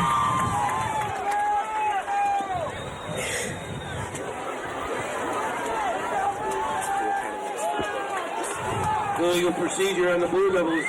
Andre has just reported that's 4 penalties for the Devils at 20 yards. So that can hurt. You don't want to make those kind of mistakes at this point in the season. Illegal procedure on the Blue Devils. Moved it back 5 yards. It's now second and about 23 for first down. You really got to be on top of their game here. Going into this part of the season, like I said, they got to be sharp. Ball sitting on the Blue Devil 42-yard line. They've got to go all the way down to the 34-yard line. Hernandez breaks out the far side. If he can beat this man, he could go all the way. Hernandez across the 40, to the 30, to the 20, to the 15, and just knocked out of bounds on the 10-yard line. What a run by John Hernandez. I'm not sure if that was Kyle Smith or Tommy DeCarolis, but that was a great trap to free up Jonathan on that run, and then Jonathan just put the Jets on. Wow. I'll tell you, the only reason that kid caught him was because he had an angle of pursuit, and Jonathan didn't have one more foot on the sideline to go outside or he runs by the kid. But I'll tell you, that's a real backbreaker for the Colonials. They pushed Blue Devils back, pushed them back, got a couple of penalties, and then one play, bang, Hernandez takes it all the way down to the 10-yard line. It's going to be first and goal from the 10. That's the big play we talk about all the time. Either when you want to prevent it or you want to have it. Yeah, we'd like to have more than we prevent it. That was a great play. That brings Jonathan up to about 181 yards. Wow, that's where his average is. I mean, he's above average now, but here's Hernandez. That's Rivera. Rivera right up the middle. Rivera bounces off 1 minute. He's going for the end zone. Going to be close, and he's in. That was a heck of a run. Fisher calls a touchdown far side. Touchdown, Leominster. And it is a touchdown. 10-yard run. He got hit, spun around, and got into the end zone. Alex Rivera takes it in from 10 yards out. 6 points for the Blue Devils. They now lead 26-13. 4 minutes, 32 seconds to go in the third quarter. That's 200 yards on the ground for the Devils, a total yardage of 270 yards. Wow. They're really starting to rack up the yardage now. Yeah, we still have quite a ways to go here. A quarter and a quarter of a quarter. That's 50 cents, 2 quarters. Hey, Blue Devils going for the 2-point conversion. Need to make this work. It's Hernandez. Hernandez, quick break, and he's going to lay across the line. It looks like he's in, but they say no. Officials say he was down before he got in, so the 2-point conversion does not happen for the Blue Devils. Leaves the score 26 for the Blue Devils, 13 for the Colonials. Well, we have this break in action. Larry gets his statistics from Andre. We'd like to mention our sponsors, Mr. Joe DeCarolis Jr. of the Carolis Insurance Agency, Mr. Ernie Rooney of Richardson & Sons Funeral Home, Mr. Frank Accadoni from Mass Palette, the El Camino Restaurant. I bet you they make good pies. Hint, hint. Wright Roy's Funeral Home, Bay State Apparel. Thank you again for the great sweatshirts that Brian Whitney gave us up here in the booth. Ken's Taxi, Savoy and Savoy Seamless Gutters, Papa John's for their great pizza that they've given us all year, Mike Crowley of MP Crowley Construction Company, State Representative Jennifer Flanagan, and of course, Doug Cormier of Cormier Construction, who we need to have him come up here and fix that squeaky door that we've been dealing with all night. If you need anything built right, call Doug Cormier on Cormier Construction. It's something I was looking at, Ed, on the number of plays. The Devils have run 34 plays compared to the Colonials had approximately. Oops, I missed that one. They have 23. So we see that the offense on the Blue Devils side is much more productive than Shrewsbury at this point. Kick to the Shrewsbury Players, taken on the 15-yard line. He's up across the 30. He's up at the 35-yard line and smashed out of bounds. Alex Alvarez on the return. Brought down by Derek Kuchar. Derek Kuchar on the play. And there's Connie Curley out there again. Let's see if she makes the reception now. Here he comes, the pass. Look at that. What hands, huh? What hands? You think she uses stickum? We're going to have her check because, you know, that looked pretty illegal. Yeah, it was almost a one-handed grab, wasn't it? Just stuck to her palm. We're going to have to check that out. Call the MIA, see what's going on. Colonials take over 1st and 10 on their own, the 35-yard line. Right off tackle right at us, up across the 40-yard line to around the 41-yard line. Gain of 6 on the play. It's going to be 2nd and 4. I think the Colonials would come out passing this from this point forward. I mean, they have made yards on passing. In fact, they've gotten 62 yards, 64 yards passing, and 61 yards rushing. So being down 26-13, look for them to put the ball in the air. 4 minutes, 37 seconds in the third quarter. Colonials have a 2nd and 4, I'm sorry. Going right side. Master Pasqua came flying in like a bullet, and they just closed that down real quick. It's going to be marked, I believe, just shy of the first down. Master Pasqua released off his outside coverage and just came flying in. Down less than 1 yard. Took it down short of a first down. Well, maybe they want to run the clock out, Ed. Maybe I was wrong. We'll take it. I don't know. They might be thinking about pies. I know I am.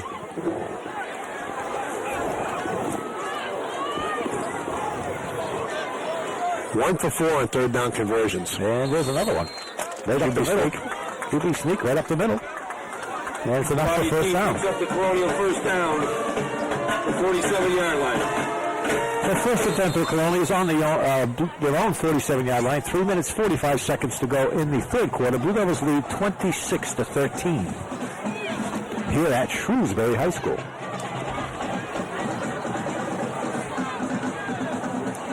I was talking with Counselor Richard Marchand last night at a meeting, and he informed us that Shrewsbury is having a tough year, but they were tough kids, and they will play as hard as they can. Well, he teaches here, doesn't he? Yes, he does. So here's a reverse on the Blue Devils, kind of try to get upside. The Blue Devils ready. Master Pascal comes up, and then a host of the Blue Devils just cleans the clock, and the Colonial takes it down for a loss of 4 yards on the play. Yeah, they swarmed the ball that time. That was great game tackling, great angles of pursuit. They were all over him. That was going nowhere. Chris McNamara in on that, Chris Dagnall in on that, and of course Michael Gentile on the 33. It took a long time to develop, you know, and he swept back. He came back about 10 yards and wound up just getting back. He only lost 5, so that was a good thing. Well, that was a well coached. I mean, they're the type of team that's not going to stay on their assignments. Right, you know, they know execution and they coach that way, so they're not going to fall for that. So it's 2nd and 14 for the Colonials. Shotgun formation. Throws it out of the flats. Almost. That was close. Master Pascal came up and got him in the back and timed it obviously just perfectly. Nice defense. 3rd down and 13. And guess who wound up with the ball? Michael Gentile. So wherever the pigskin is, he's there. Want to be a ball magnet, that's for sure. If that gentleman had caught the ball, he probably would have coughed it up with Gentile bearing down on you. It's now 3rd and 14 for the Colonials. Ball sitting on their own 42-yard line, and the Colonials have called a timeout. So with 2 minutes, 25 seconds to go, third quarter, Blue Devils lead 26-13 here in Shrewsbury. The Colonials want to talk it over a little bit with the coach. Now, they've thrown the ball. They've had 9 attempts and 4 catches. So they mix it up a bit. And you think at this stage of the game they want to be throwing a little bit more. You'd think. Well, they've moved the ball down the field when they've thrown it. We saw that in the first drive. Yeah, and then they kind of put it back in their back pocket and haven't gone back to it yet. So, I mean, you've got to do the things that are going to get you down the field. The Blue Devils, last couple of games, have been hurt by the pass. So let's see with the Colonials, if they come out throwing the ball. They are in a shotgun formation, right? So they probably heard you. Hopefully not. You got a pass rush coming. That's good. They sure do. Here they come. The Blue Devils, they threw it in the middle, and it's complete. Gentile's going there. It's going to left to get him, and they take him out of bounds. Ooh, that's not good. Big Stick Salisbury over there just put him into the river next door. And I don't believe he he had a flag, so it looked like he was still in bounds. And there's that pass we talked about. It wasn't enough for first down. Yeah, I mean, I think that's what Shrewsbury has to do. They've done it the first drive. It worked for them, so they will keep doing it. One thing I like there is we didn't see much of last week was some pass rush. A little pressure on the quarterback, had him running around in the pocket. He had to rush the pass, but that was a good pass and a good completion for the Shrewsbury. A little bit longer, and they would have had the sack on. He just got the ball away. Now the Colonials are screaming, yelling at the official for a late hit out of bounds. Yeah, that was close. It should have been. It could have went that way. Should have, could have. Should have, could have, would have. Well, here's the Colonials running off the left side again, trying to push themselves forward. And a couple of tough hits, and the Colonials are getting up into the left, taking a couple of shots inside there. John Louiso brought down. That's not going to go well. That's not going to go well. I'm surprised the official's talking to him because, that was a little bit too much there, coming up swinging and kicking. Second down and 5. He was the one who was complaining. Yeah, he was the one that complained about the hit outside. Put your helmet back on. Start playing football. Gain of 5 yards on the play. It's 2nd and 5. The best way to quiet guys down like that. Yep. Hit them hard and clean. That's right. Second man right up top, and the Blue Devils just swarm over. We got a flag on the play now. I believe, let's see who this is going to be called on. Salisbury was getting blocked outside by number 5-7. Let's see if it was on the Blue Devil and Salisbury or it was on the Colonial. And it's either holding or a face mask. Might be a little unnecessary roughness. Let's see what it's called. Let's see what the official gives us for a signal.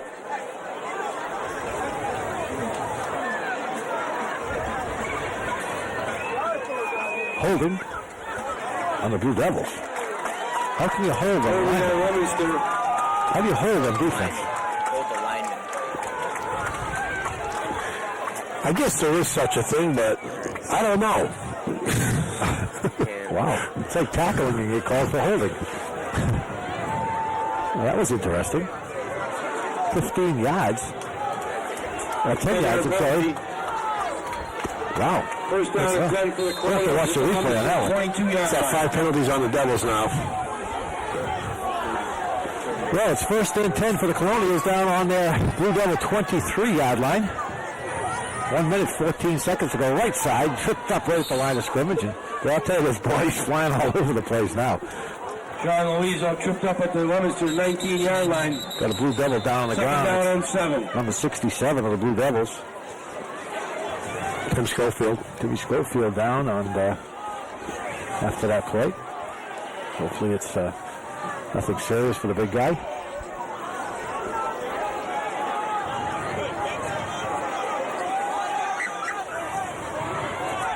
Game getting a little chippy.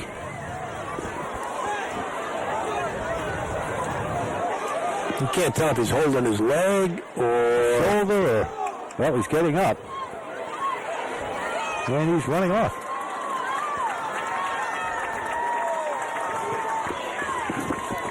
I think he's going to be okay. What do you think the injury was, Larry? He's kind of holding his shoulder. We'll have to wait and see. All right, we'll see if he comes taped up and see what happens with him. Hopefully it's nothing serious. Is Jack down on the sideline? Injury report. Jack? Get the injury report. Let me see. Jack, you down there? Yeah, I'm down here. I can't quite tell what the problem is. He's just seems to be he might have got kicked. Back to you, Larry. Thanks, Jack. Thanks, Jack. There's the Colonial taking down the right side across the 20-yard line, and until he comes up and puts a helmet down there. Gain of about 2 yards on the play. It's going to be 2nd and 8 for the Colonials. Clock running, 39 seconds to go in the third quarter. 3rd down and 5. The Colonials have a nice drive going here. The only issue I'd see if I was a Shrewsbury fan is they're eating up a lot of time on the clock. 26 seconds now at the end of the third quarter. It's 3rd and 4 for the Colonials on the Blue Devils 17-yard line. Right side off tackle. Number 11 pushed himself forward and he's digging hard down. He's going to be close. Depending on the mark. Down by John Hernandez. I believe he has enough for a first down. If the officials have stopped the clock and take a look at it. Hernandez in on the tackle. Shrewsbury's playing hard. Well, there's no to hand it to him. Give up here with the Shrewsbury Excuse me, the Colonials. They're up to 77 yards rushing for a total of 158 yards. That's 81 yards passing, 4.5 yards per play on 33 plays, averaging about 4 yards per rush. So they're producing. They're consistent right now, and the Devils have to keep them out of the end zone. They did get the first down by about a foot, so it's going to be 1st and 10 from the Blue Devil 11-yard line. 9 seconds unofficial on the clock in the third quarter. Then we'll change ends and go at it. Blue Devils lead 26-13. They're going to crank it up, and that's probably going to be the end of the third quarter. And it is. The Devils will be setting in their goal line defense at this point. And the way Shrewsbury's been going off tackle, they're going to do something out there on the off tackle. Did Mr. Gentili jump? Yeah, he's got good legs. Yeah, a lot of spring. He was just over here with us, and we'd like to thank him again for the coffee of donuts he's brought to us every game this year. It's a helpful. And then he came up and he was with us, and Michael made the interception, and he floated around for a while, and I think he jumped. Well, that is the end of the third quarter. So the Blue Devils lead 26-13. Ball's down on the 11-yard line. 1st and 10 for the Colonials. Well, you know that stat I talked about at the beginning of this half. Shrewsbury had 1 first down after that first drive. They've had 6 this past quarter. Wow. So that changes the whole complexion of the game. And you have a quarter where you get 1, and then now suddenly get 6 in 1 quarter. So Colonials have not given up yet. They want to keep the Blue Devils out of that berth for a Super Bowl. Well, the teams have come all the way from their sideline huddle with the coaches, get ready to start the battle for the 4th quarter here at Shrewsbury High School. Again, a beautiful facility. We're up on top of the press box. Our cameraman tonight, Mark Lavassi, is doing all that nice camera work for us tonight. And Mr. Andre Korskeny doing all the statistics, keeping you guys informed of all the first downs and yardages and averages, and of course keeping Larry busy because he's got to report all that. And here we go, 1st and 10. Ball's on the 11-yard line of the Blue Devils. Left side. 11 for the Colonials, doing a lot of running for the Colonials this game. He's got 8 carries for 23 yards, an average of 2.9 yards per carry. So he's been it's between him and number 24 that have had the majority of the carries. Number 24 has 34 carries for a 4.9 yards per carry. Gain of 3 yards on the play. It's 2nd down and 7. Right side's wide open. 1 man to beat. Colonial just tripped up. I think he's going to be just shy about the 1-yard line. John Louiso brought down the Leominster. The Devils didn't have much pursuit on the outside that time. And almost got in. He got tripped up. Yeah, there was nothing out there. That was on the right side of the left side of the defense, and it was open ground there. Going to make some adjustments. Tighten that up. It's now 1st and goal from about the 6-inch line. Blue Devils in their goal line defense, filling every gap. And it's the quarterback keeper, and he's going to be, I believe he got in, but they marked it short. The official came in from the sideline. You know what I enjoy that? Because you got people standing over here in their loss, and we're about 100 yards away, and they're complaining to the ref that he should have made it in 2 inches. You can't see anything from here. Second goal. You really can't. Oh, come on. What do you mean? I know. And they're down lower than we are. They can't, we got a better perspective from up here because we're so high, but they're down low, and they're saying, I put my money on the big guys up front for the Devils. Oh, they had him by the leg and couldn't quite hang on. Mike Curley came flying through and had him by the leg with penetration. Just couldn't quite hang on to him, and he gets in for a touchdown. Nice save by Mike Curley, and just couldn't quite hang on. 6 points for the Colonials. Yeah, you got to hand it to the Colonials fighting back in this quarter and coming back with that score. Devils got to answer right back now. 26-19, 9 minutes, 25 seconds to go here in Shrewsbury in the game. Colonials going for the single-point conversion.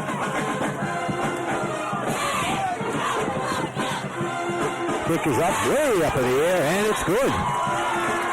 I like the way those officials did it. They came from behind the goalpost. When the ball went through the goalpost, then they ran in front of the goalpost and gave the signal, unlike what happened in Milford. And that kick was not good. I used to be talking to Mr. Gentili, who was behind the goalpost in that game. And he said it didn't go through, and we didn't think so either. But I guess that's water over the dam. We can't do it. Marty?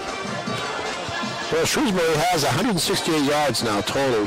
The 2 TDs, 1 interception. Passing yards are at 81. Total yards per play is 4.5. They've got distribution with the ball. They've had primarily 3 ball carriers, number 24, 11. Those are the 2 main runners. And they also have number 23 and number 40. So that's a total of 87 yards rushing. I look for the Devils to come on here now and do their meat and potatoes. They have a Russian on this team? Is that what you said? I'm not quite sure of his name. Kicking off for the Colonials, number 4, Paul Tazzano. Let's run this one back. Schwanoff. Taken by the up man. It's Creed, I believe. Creed's going to go.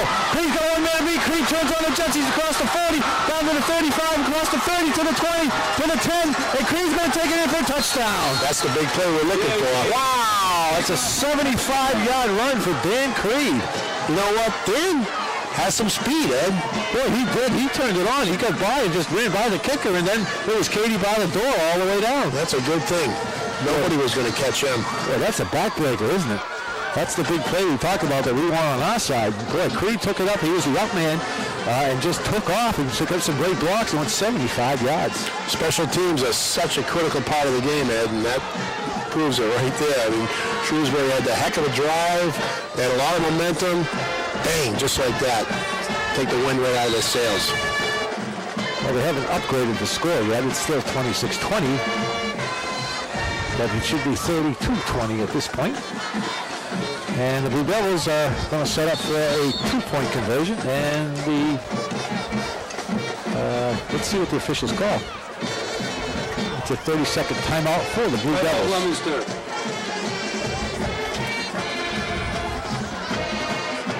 I think the scoreboard guy fell asleep or died.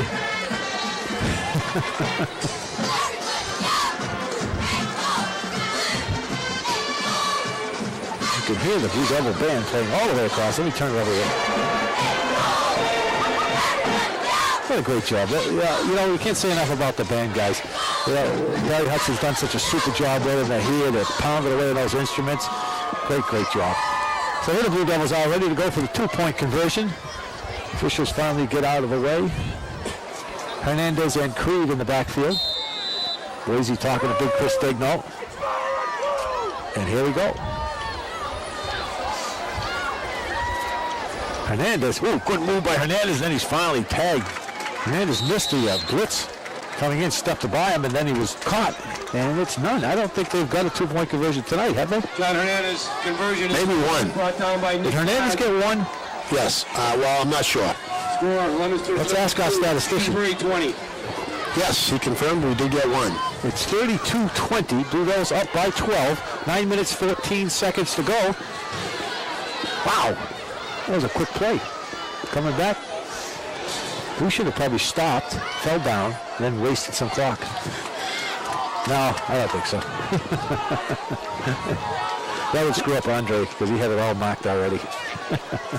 Well, let's hope that and I'm sure the Devils will not allow the big play against them on this kickoff. They'll stay in their lanes, get down there, surround the ball carrier, maybe even hit him hard enough to cause a fumble, pick up the ball and go into the end zone and get another touchdown. Wow, that would be handy, wouldn't it? That's the kind of big play we need. Get us right to the Super Bowl. That's right. And we'll be there this year. This will be your first Super Bowl. 9 minutes to go first. First Super Bowl say that. 9 minutes to go first. Oh, yeah, that's right. Forget it. We're not talking about that. Here's the Colonials taking down around 21 yards. Right up the middle. Blue Devils swarm all over. Nice job by the Blue Devils staying in their lanes. And there's some hitting going on. Oh, excuse me, Ed. Is that you? You all right? One of those munchkins caught in my tooth. Alex Alvarez on the return. Brought down by Derek Boucher. Derek Boucher on the tackle for the Blue Devils. Colonials take over 1st and 10 on their own 36-yard line. Well, the defense is getting a workout now. They spent quite a few minutes on the field that third quarter. They have been there a long time. You know, the offense goes so quick, and Creed runs the kickback, and then defense has got to come right back out again. They didn't have time to have a drink for Gatorade. But I'm sure they're drooling because this is fun now. This time of the year, this much time left their head. Probably get a couple of days off now from practice. Maybe not. Quarterback still got it for Colonials. He's trying to look for fire. That ball's up and in. It's intercepted.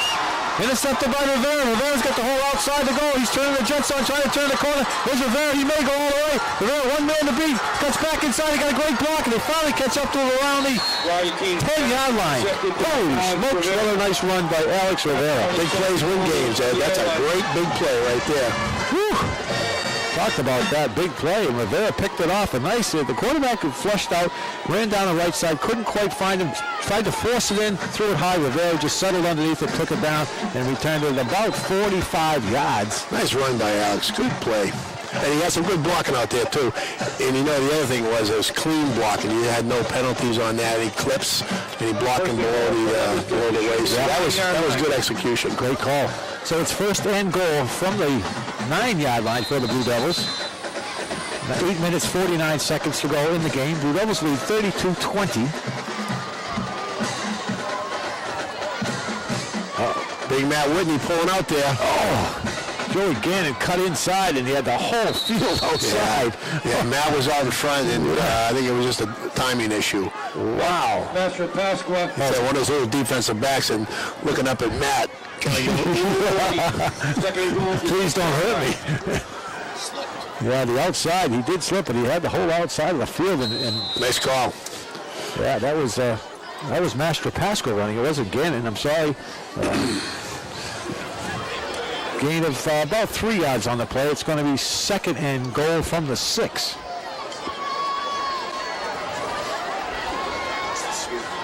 They had fooled the Colonials on that one.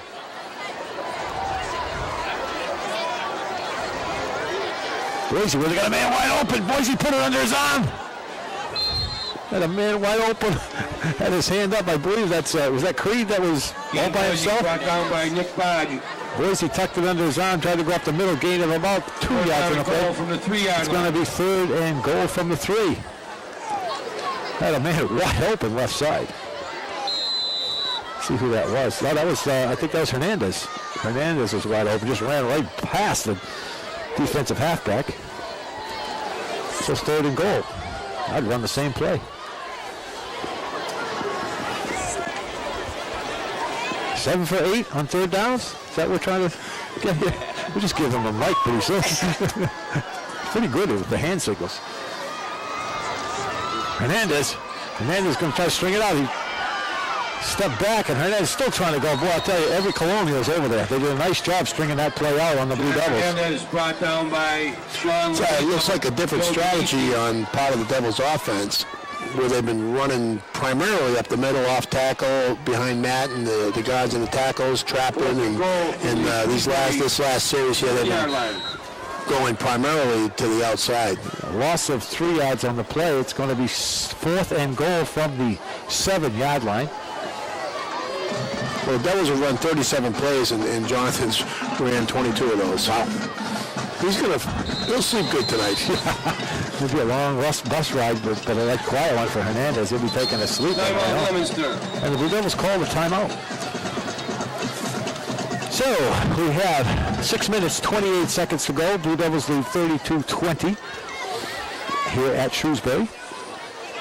We are showing you some of the fans that are here tonight along the fence line, and there's Mr. Gentili. We found him. Okay, he's safe and sound. He was up in here. He did. I think that could be a new game. Where is Gentili? Is that kind of like Waldo? Yeah, that's a good idea. Where is Gentili? Because he does move. He was saying to us before that he can't sit still. He's got to move around. He's got to walk around. So he roams all around the place, even at the hockey games. So he could offer like certificates or prizes or something if you can find him. That's right. Now we need prizes. So a few sponsors want to give us some gift certificates. Pies, that's right. We need pies for Jeff.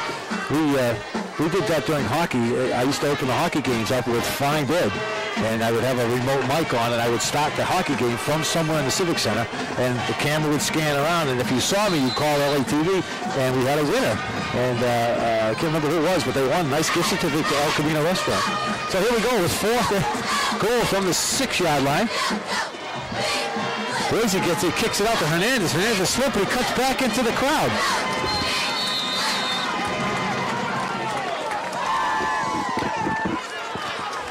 I'm a little surprised, Ed. Hernandez brought down by Joe Genesi. Well, Hernandez had the whole outside of the field. I think he could have walked in, but he cut back into the grain. Well, you know, again, we've said it before. It's easy for you and I to sit up here in this heated loft and say what could be done, and eat pies. He's down on the field, yeah, doing the work. I mean, we got a flag on the play, so let's see what the call is. I believe it's on Leominster. Personal foul. It is on the Blue Devils for personal foul.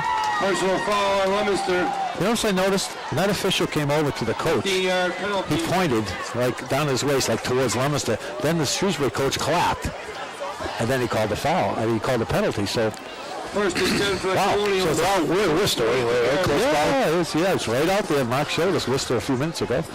Well, it's a 15-yard personal foul against the Blue Devils. Colonials take over first and 10 on their own 21-yard line. That's unfortunate, Ed, because, you know, it would have been nice to get at least a field goal out of that, if nothing else. Yeah, put some points on the board.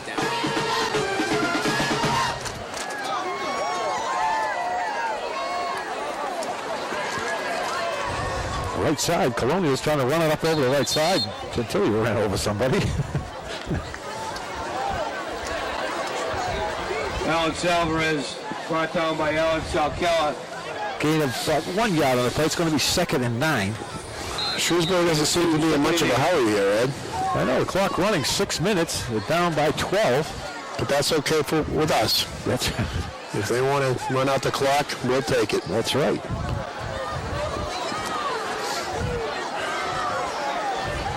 Second and 8 for the Colonials, just shy of their own 25-yard line. Quarterback rolls for right side, throws it down the middle. Big hit and incomplete. Oh, great hit by Rivera.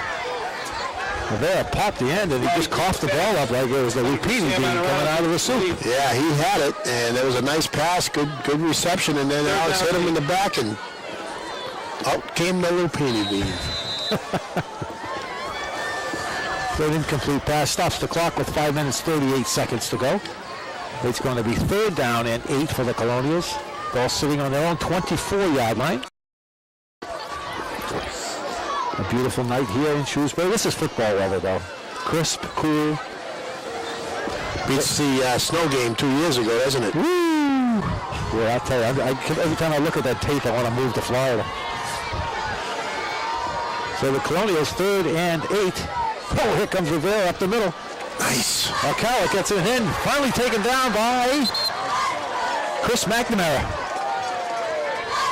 Alcala, number 11 of the Blue Devils. Alex Alcala came through, pushed the quarterback out of the way a little bit, and then Chris McNamara from the backside finished him off. Yeah, that was a great defensive stand right there. Get the ball back to the offense, and 5 minutes to go, give us a chance to get another touchdown, keep the ball out of Shrewsbury's hands, and prevent them from scoring again. Loss of 7 yards on the play. It's 4th and 14. In fact, we may run this back into the end zone. There's the punt. Left-handed kick. It's going to be out of bounds. It's going to be very short.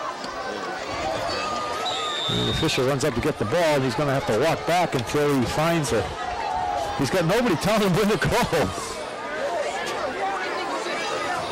He's out of bounds at the 40-yard line. The back official, who's supposed to stand there and line himself up with the sideline official, just ran forward, and the guy didn't know where to put the ball out of bounds. Wow, that's really strange. That was poor technique.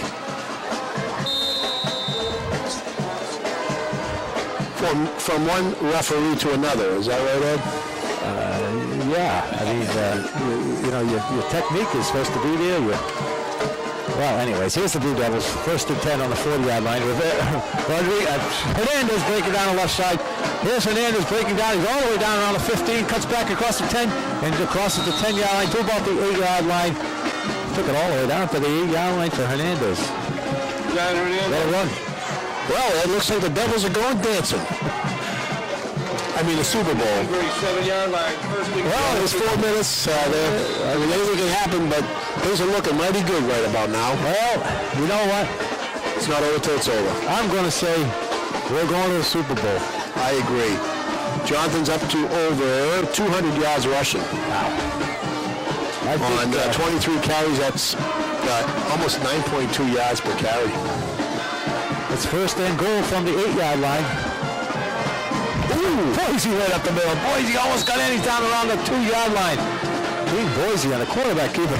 Look at John Hernandez. He didn't move a step. He stood up and watched. I wonder if Dean called that on his own. I don't know. I don't know how they make the calls of the plays here, but Dean goes to the sidelines each time. Maybe he audible when there's nobody over the nose, he seems to pull that one off. Maybe I shouldn't be saying that because somebody may watch this tape and say, aha. Maybe Robin Korskinny would look at it and say, aha, that's why he's running up there. So it's 2nd and goal from the 2-yard line. It's Hernandez behind the big guys, and it's going to be a touchdown. That's the way to score. Go right up the field. That was the surge right there. And that's the nail in the coffin. That was true. 3 minutes, 34 seconds to go in the game here in Shrewsbury. Blue Devils lead 38-20. That's 3 touchdowns for Jonathan tonight. He's had a heck of a game today. How many yards does he have now? 213 yards on 24 rushes for an average of 8.9 yards per carry. He's also got a reception and 2 yards on that. But overall, I mean, those are some serious numbers. Big game for Hernandez and the Blue Devils. Oh, high snap. Picked it up. Going to do something with it. Going to try to throw it in the end zone. Got a man open. Did he catch it? It's good. Who caught that ball? Good recovery on the broken play. Was it Master Pasqua? Do you think it was a broken play or what it was called? Well, I don't know if I called at this stage of the game. Let me just see if that... I'll try to get that. I can follow the number of the man that got it. Let's see who turns. 42. 42. Master Pasqua.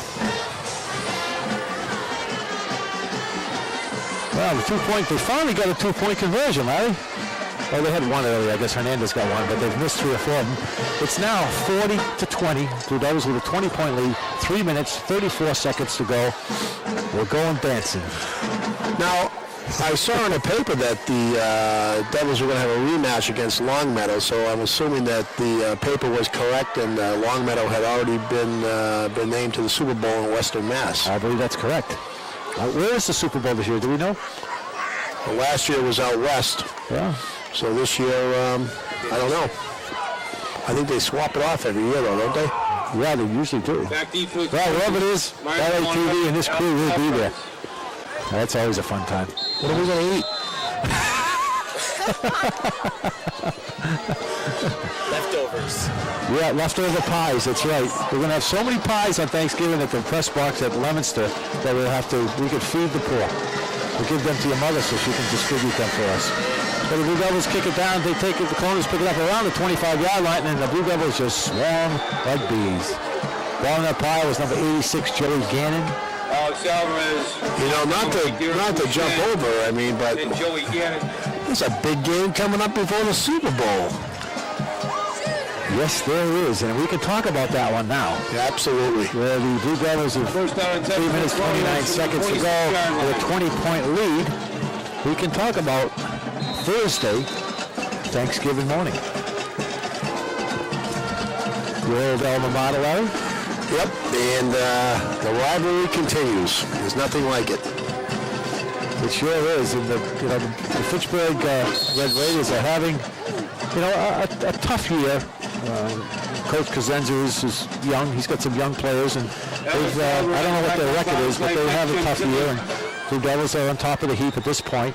And but you never know on that day of a game. You just don't know. Coach Cosenza always seems to come up with big plays, trick plays, and the kids, both teams, come really psyched up to play. And, you know, you could lose every game during the year, not go anywhere, and win the Thanksgiving Day game, and it's considered a successful year. You can brag the rest of your life that you won the Thanksgiving Day game. It's entrenched in our cities. It sure is. I mean, it's huge. It's huge. Yeah, and it doesn't really matter. And you know, you talk to guys that that played at Fitchburg that I know and played for Leominster that I know, and it goes all the way back to when Syke Tossie played, and before him, brothers and fathers and uncles and grandfathers. And they talk about the Thanksgiving Day game. We won in 1906, you know, and you won in 1907 and 8, 9, 10, and it just goes on and on and on. So it's a huge game, and it's great that it's such a tradition between the Leominster and Fitchburg Red Raiders. It's something that you really cherish the whole life, even just playing in that game.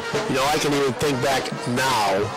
And I played a few years ago, right? You and I. Yeah. And I can still see, it's vividly clear in my mind the way someone looks through their face mask. Yeah. The guy I played against. Oh, yeah, you never forget that. It's absolutely amazing. You make some good friends, too, though. Oh, yeah. You make some great, absolutely. In the end. Tough game, and you make some great friends, and they stay forever.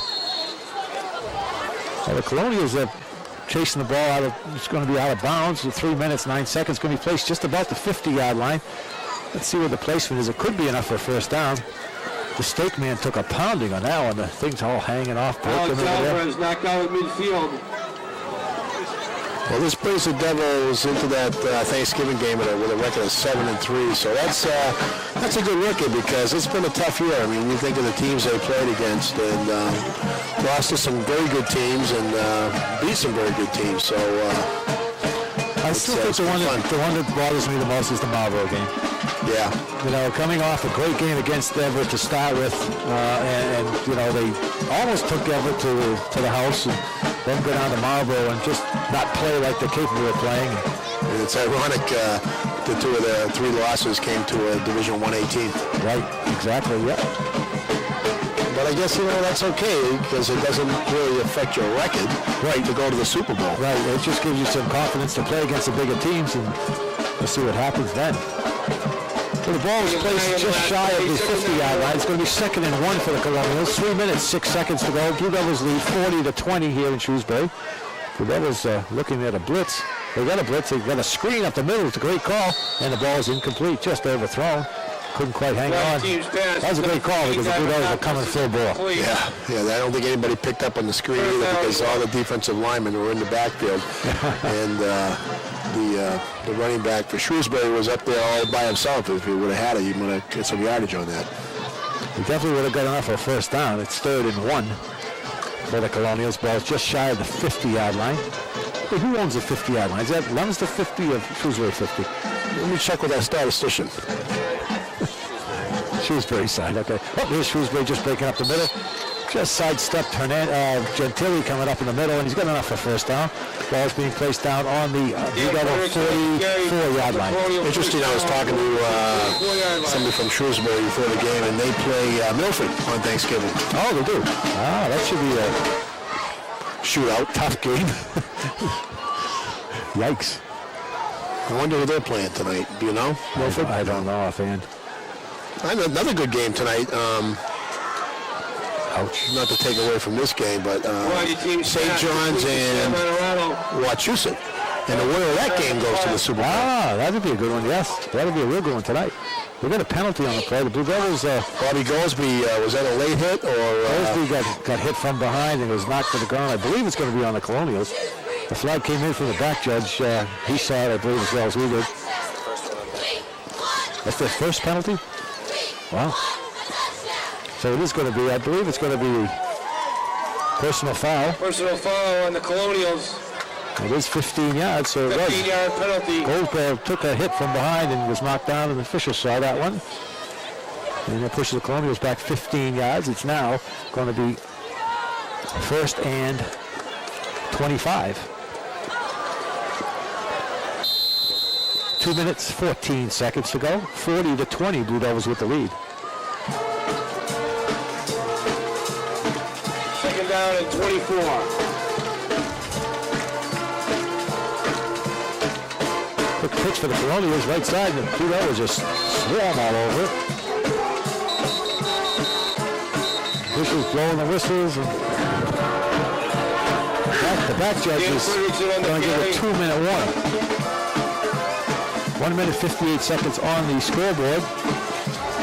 Number 73 is in there for the Blue Devils, bringing in some substitutes. Play, 3rd down and 25. It's kind of tough to see up here with no lights. And no glasses. 73, you said?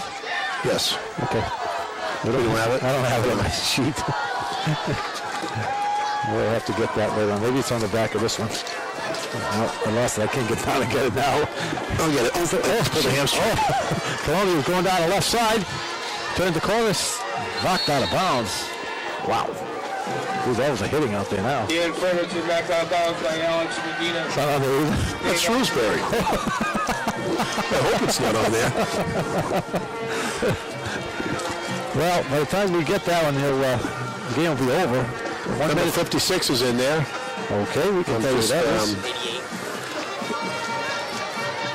56 is Hector Melendez. 88. Well, we know who 88 is. Bobby Goldsby. See if we get some other numbers for you. Number 7. 73 is Adam P. Adam P. Oh, hey, Adam. How you doing, buddy? Got a pass rush going. And it's going to be incomplete. Defending out there was number 7. It's Matthew Scherer. Roger team's pass. Number 54 Monterado's incomplete. is Anthony Leominster Melendez. takes over and downs. 73, my old number. Of course, we don't have his number, so Ed Cataldo. 73. Oh, 73, that's Adam P. Oh, Adam P. Okay, why isn't he on here? He's on here. Oh, that's why. Okay, good. Yeah, he's on the newer one. So the Blue Devils take over 1st and 10. With the Leominster coaches running across the field. Roger Mercier with his shorts. And Mr. Leary trying to keep up with Roger. And the officials, Blue Devils call a timeout. We'll try to get you some numbers of number 5, I believe, is going to be quarterbacking for the Blue Devils. And as soon as I get my sheets together, we'll be happy as a lark here. And that would be Justin Kittredge. Also in there, number 66. There's Chris Harris. Who else do we have? 83. Not telling us about 83. It's James Jaha. 83? Yes. Oh, how about this one? I have 2 in here. James or Matt? It's James. Okay.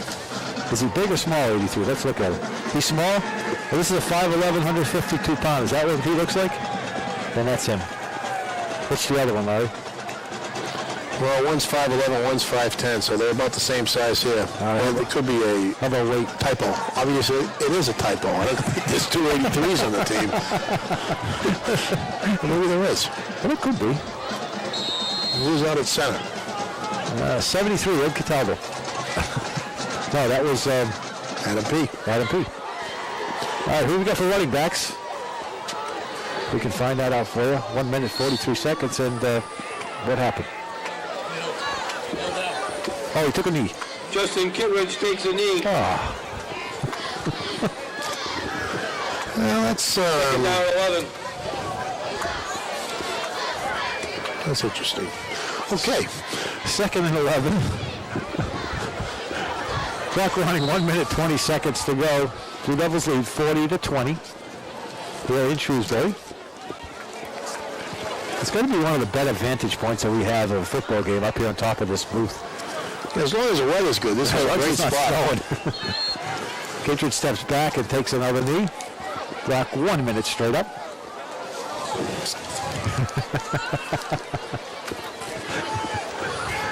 And then the only problem is we got to go down that ladder. We're so stiff right now. Clock running, 46 seconds to go. Blue Devils are going to take one more play. It's 3rd and 12.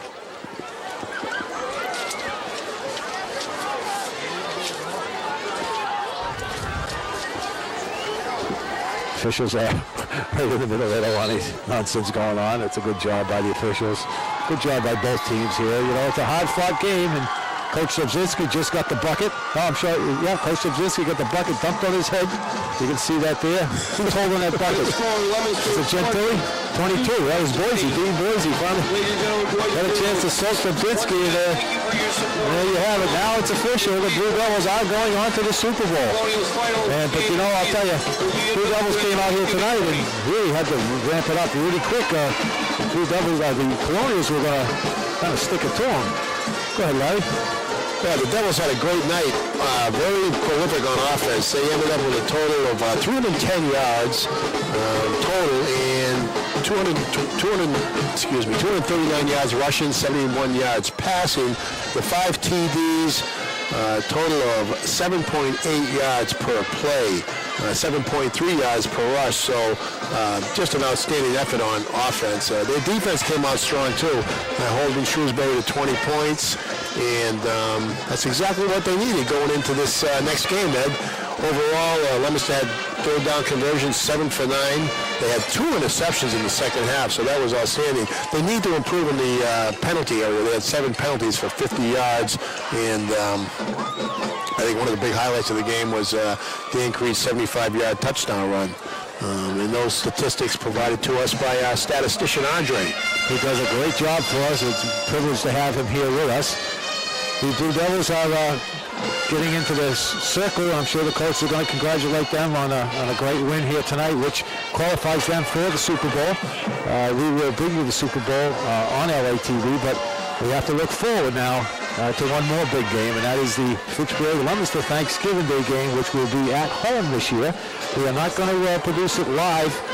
We are going to be on a tape delay, but come down and watch this game. It's going to be a great game. The Blue Devils come out victorious here tonight, 40-20 against the Colonials, and have qualified themselves for this year's Super Bowl, and wherever that may be, we will find that out at a later date.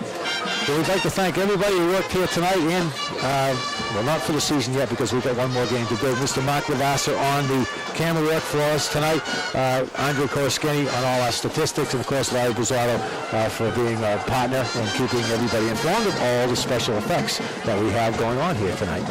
We also want to tell you that next week, we do not have a game next week. The next one will be on following Thursday on Thanksgiving morning from Dora Field.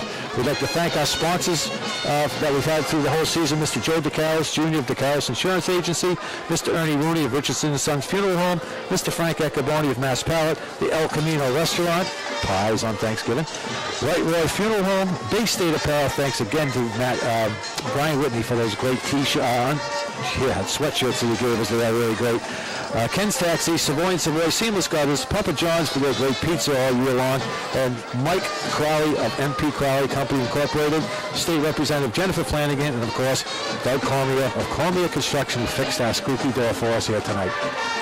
Well, that's going to do it for us here in Shrewsbury. We'd like to thank you and bid you good night.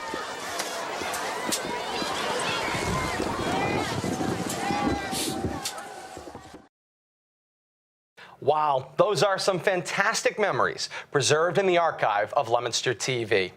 Whether celebrating the thrill of victory or capturing the agony of defeat, all of us at Leominster TV have endeavored to embody this recent quote from NBC broadcasting legend Bob Costas, who said in his 2018 induction speech at the National Baseball Hall of Fame, quote, "While the game is the thing and the players are the stars, how those games are perceived and remembered is often shaped by those who chronicle them." That quote from Bob Costas sums up our mission over the last 19 years and will continue to chart our course long into the future. The awesome responsibility of chronicling Leominster athletics is a tremendous honor that all of us at Leominster TV are proud to be a part of. Thank you so much for joining us on this celebration, 20 games for 20 years.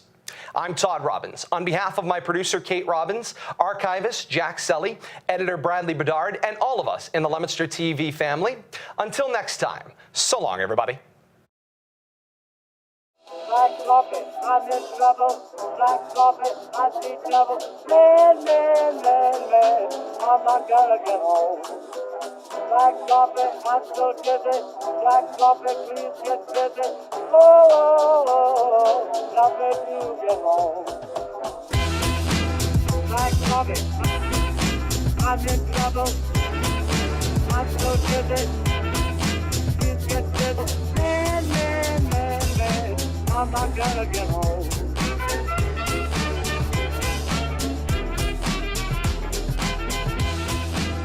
Black coffee, I'm in trouble.